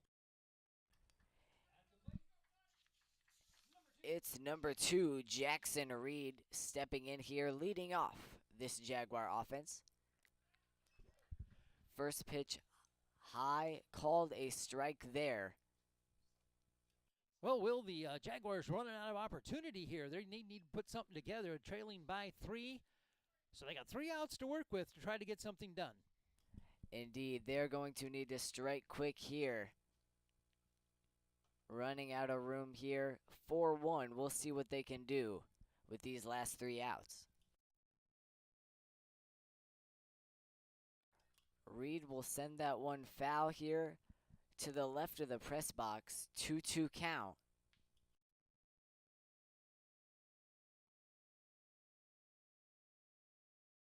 Oh, he thought about that one, but he held up on it. He was tracking it all the way in and watched it slide out of the zone. Almost went around there. 3-2 count. Reed hitting that one through center infield there. Finding the gap, and he will find base. And that's how the Jaguars want to get it started here in the bottom of the 7th. Leadoff man on board. That will bring up number 13, Eli Starr. We've seen Starr thrive here on both sides of the ball. We'll see what he can do here at the plate for the Jags with this clutch opportunity.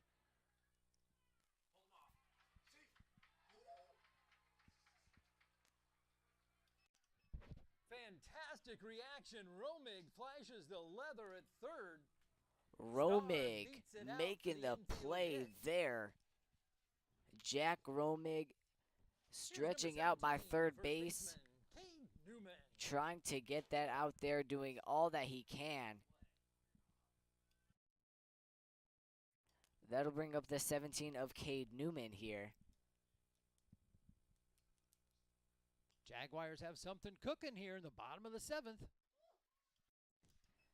Indeed, they do. 2 men on base here. That one in for a strike, so it's no balls, 1 strike.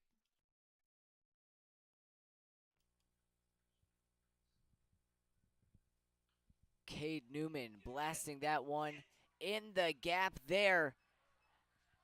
And that will send one. Jackson Reed and Eli Starr. They're going to find home. And that will make it a 4-3 ball game. The Jaguars finding life late here. 0 outs, a better opportunity than ever here. And Cade Newman on second. There is a clutch hit out of Newman. Dropped it in the gap out there between right and center, bringing both runners home. You got a 1-run ball game. Nobody out. We're making a pitching change.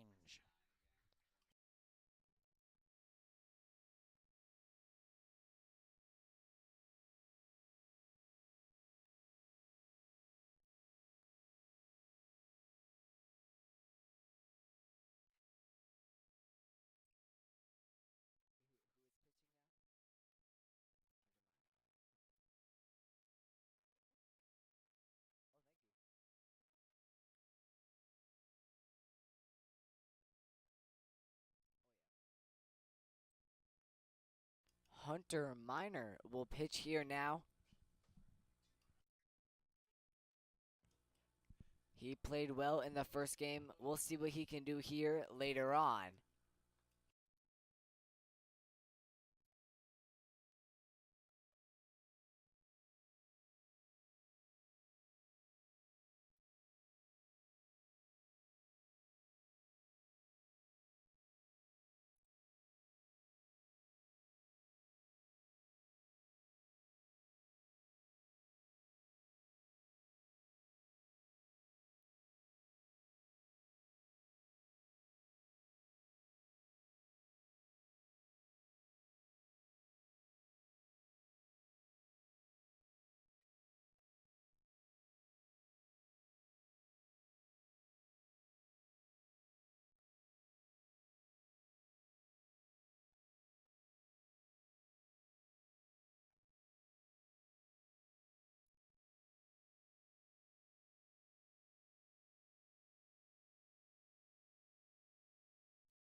Coming up to the plate here is number 16, Brecken Miller. He wants to put his dent on this game, and he wants to send that scoring run in from second. He wants to send Cade Newman home. That would tie up the ball game here. Well, Mr. Freshman, here you go at the plate. Tying run on second base. Let's see what you got, Mr. Miller. We'll see what he does here with this first pitch. That one is taken up high for a ball. We'll see if Mr. Miller can come in clutch here.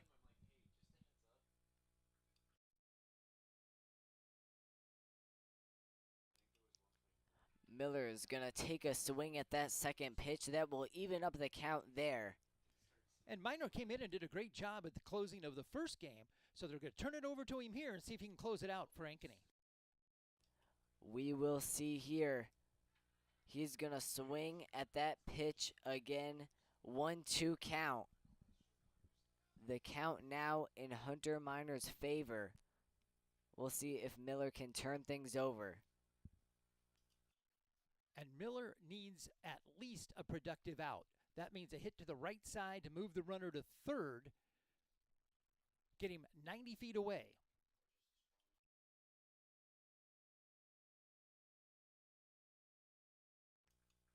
The 1-2 pitch.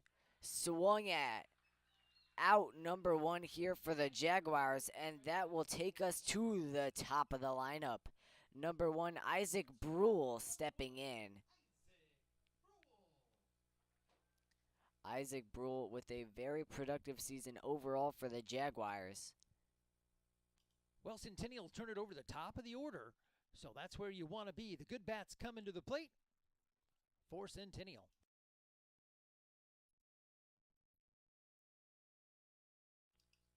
Isaac Brule taking that first pitch there for a strike up high and outside.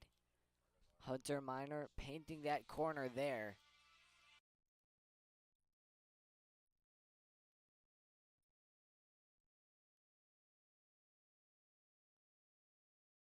And Minor going to step back off the rubber and start over again.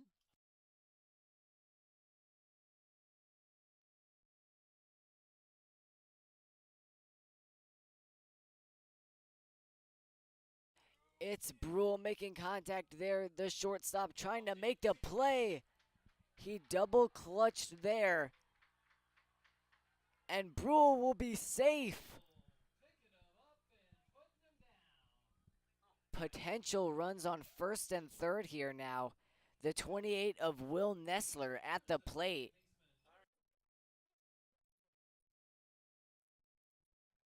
My, oh my, Will, we got a close one going here as Brule down the line beats it out. And for those of you tuning in, we got Will Moore joining us here this evening, making his play-by-play debut. Take it away, Will. Hey guys, it's great to be here. Nessler up at the plate, the sophomore. He's going to take that first pitch for a ball. Well, things are getting exciting here at the ballpark. Tying runs 90 feet away, winning runs down at first.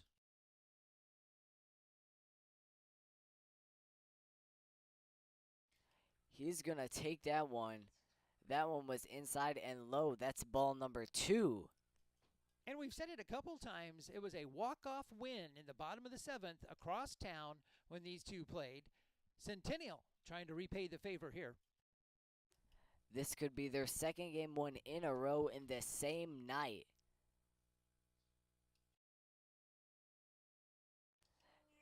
Nessler.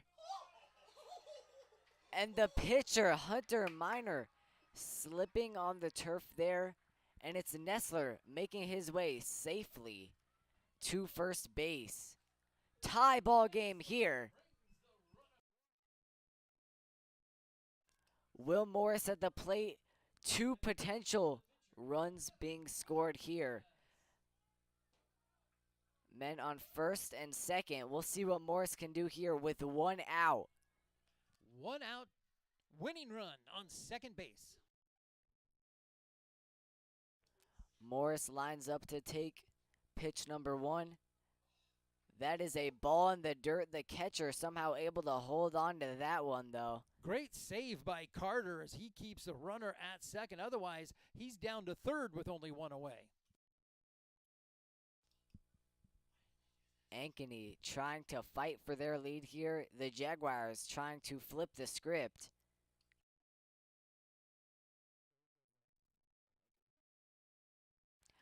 Morris swinging. That will be strike number 1. It's a 1-1 count with 1 out.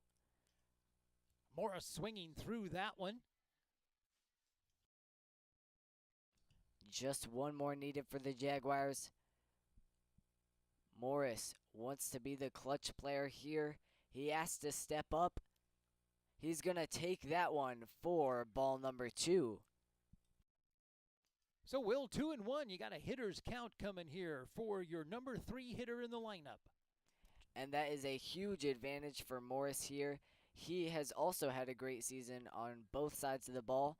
Last game, pitching this game too early on. We'll see if he can get a hit down here, too. That will be ball number 3, 3-1. Morris with lots of ways to go with this.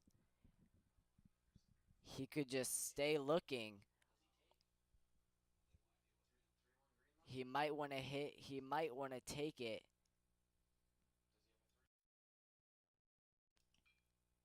He's gonna...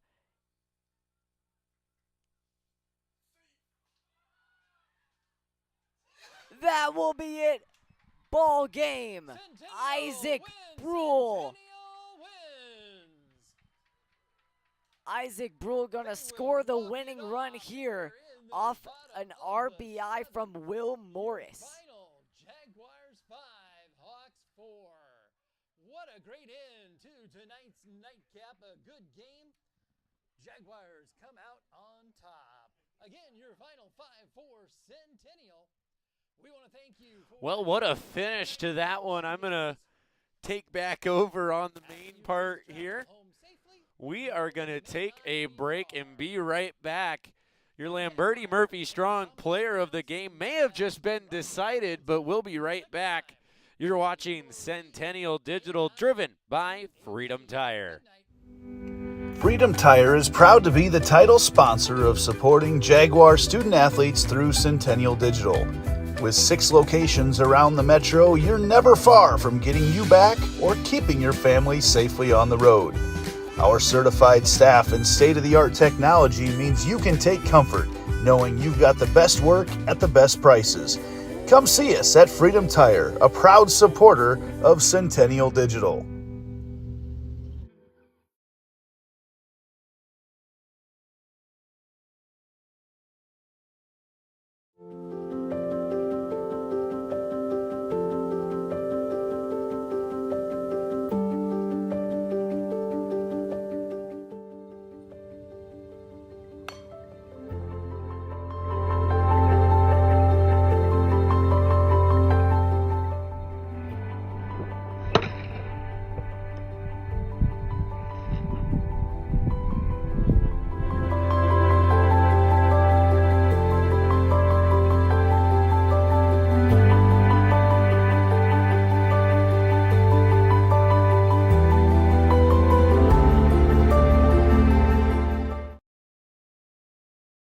We're here at US Cellular, Frost Days, where our customers get exclusive deals just for them. It's like we got our own special club. Should we show them?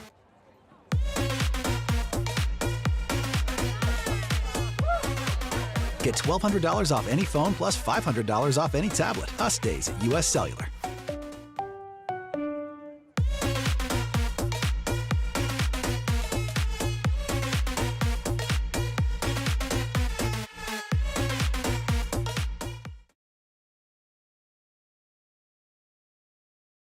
So when an athlete walks into Nick Jarash Fitness, the one thing we want them to know is that this is a phenomenal community. We have the best coaching. We have the best technology. We have the programming that can help them succeed. So whether it's trying to get on JV for the first time, going to that next level on varsity, going from a second string to an all-state player, we have the tools, we have the programming and the coaching in order to take each individual to their next level.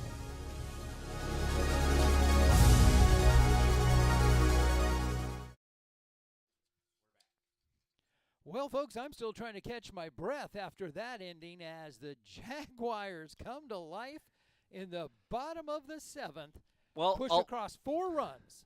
I'll tell you this. Will was on the mic. You and Will were teaming on the mic together. I'm out of my chair back here, and I think that's one of the most stressful games I've watched here at the ballpark.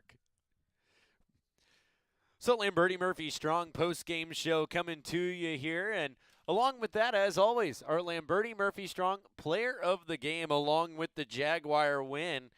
It's going to go to Isaac Brule. Isaac Brule got on base first to keep it alive. He got a base hit, kept things moving, came around, and a very heads-up play at third to score the winning run when they were looking for the double play out at first and didn't get it. Brule just kept running around third, came in head first slide under the tag, safe, game over, good night, see you later. And just like that, our Lamberti Murphy Strong player of the game has been chosen. Game number 1 went the way of Darren Sievers. Game number 2 goes to Isaac Brule. And just like that, the rubber match goes the way of the Jaguars. The crosstown clash ends on the north side.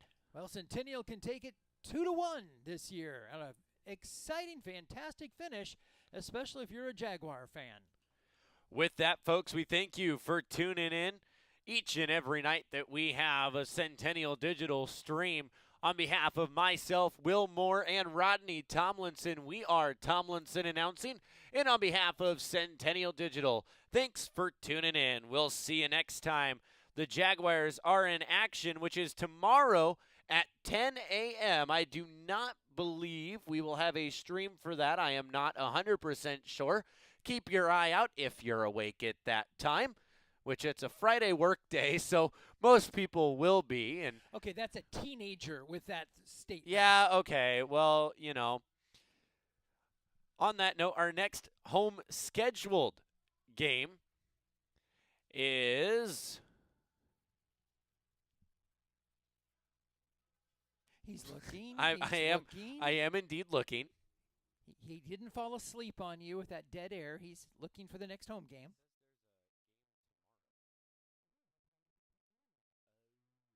So yeah, the next game tomorrow, 10 a.m. against Waukee Northwest. Then Friday, we bring you the Prongy Classic. And then we play Southeast Polk at Southeast Polk. So until the next time we see you here on stream, thank you for tuning in. This has been Rodney Tomlinson this has been Tomlinson Announcing and Centennial Digital. Say goodnight, Gracie. Until next time, GWODNI.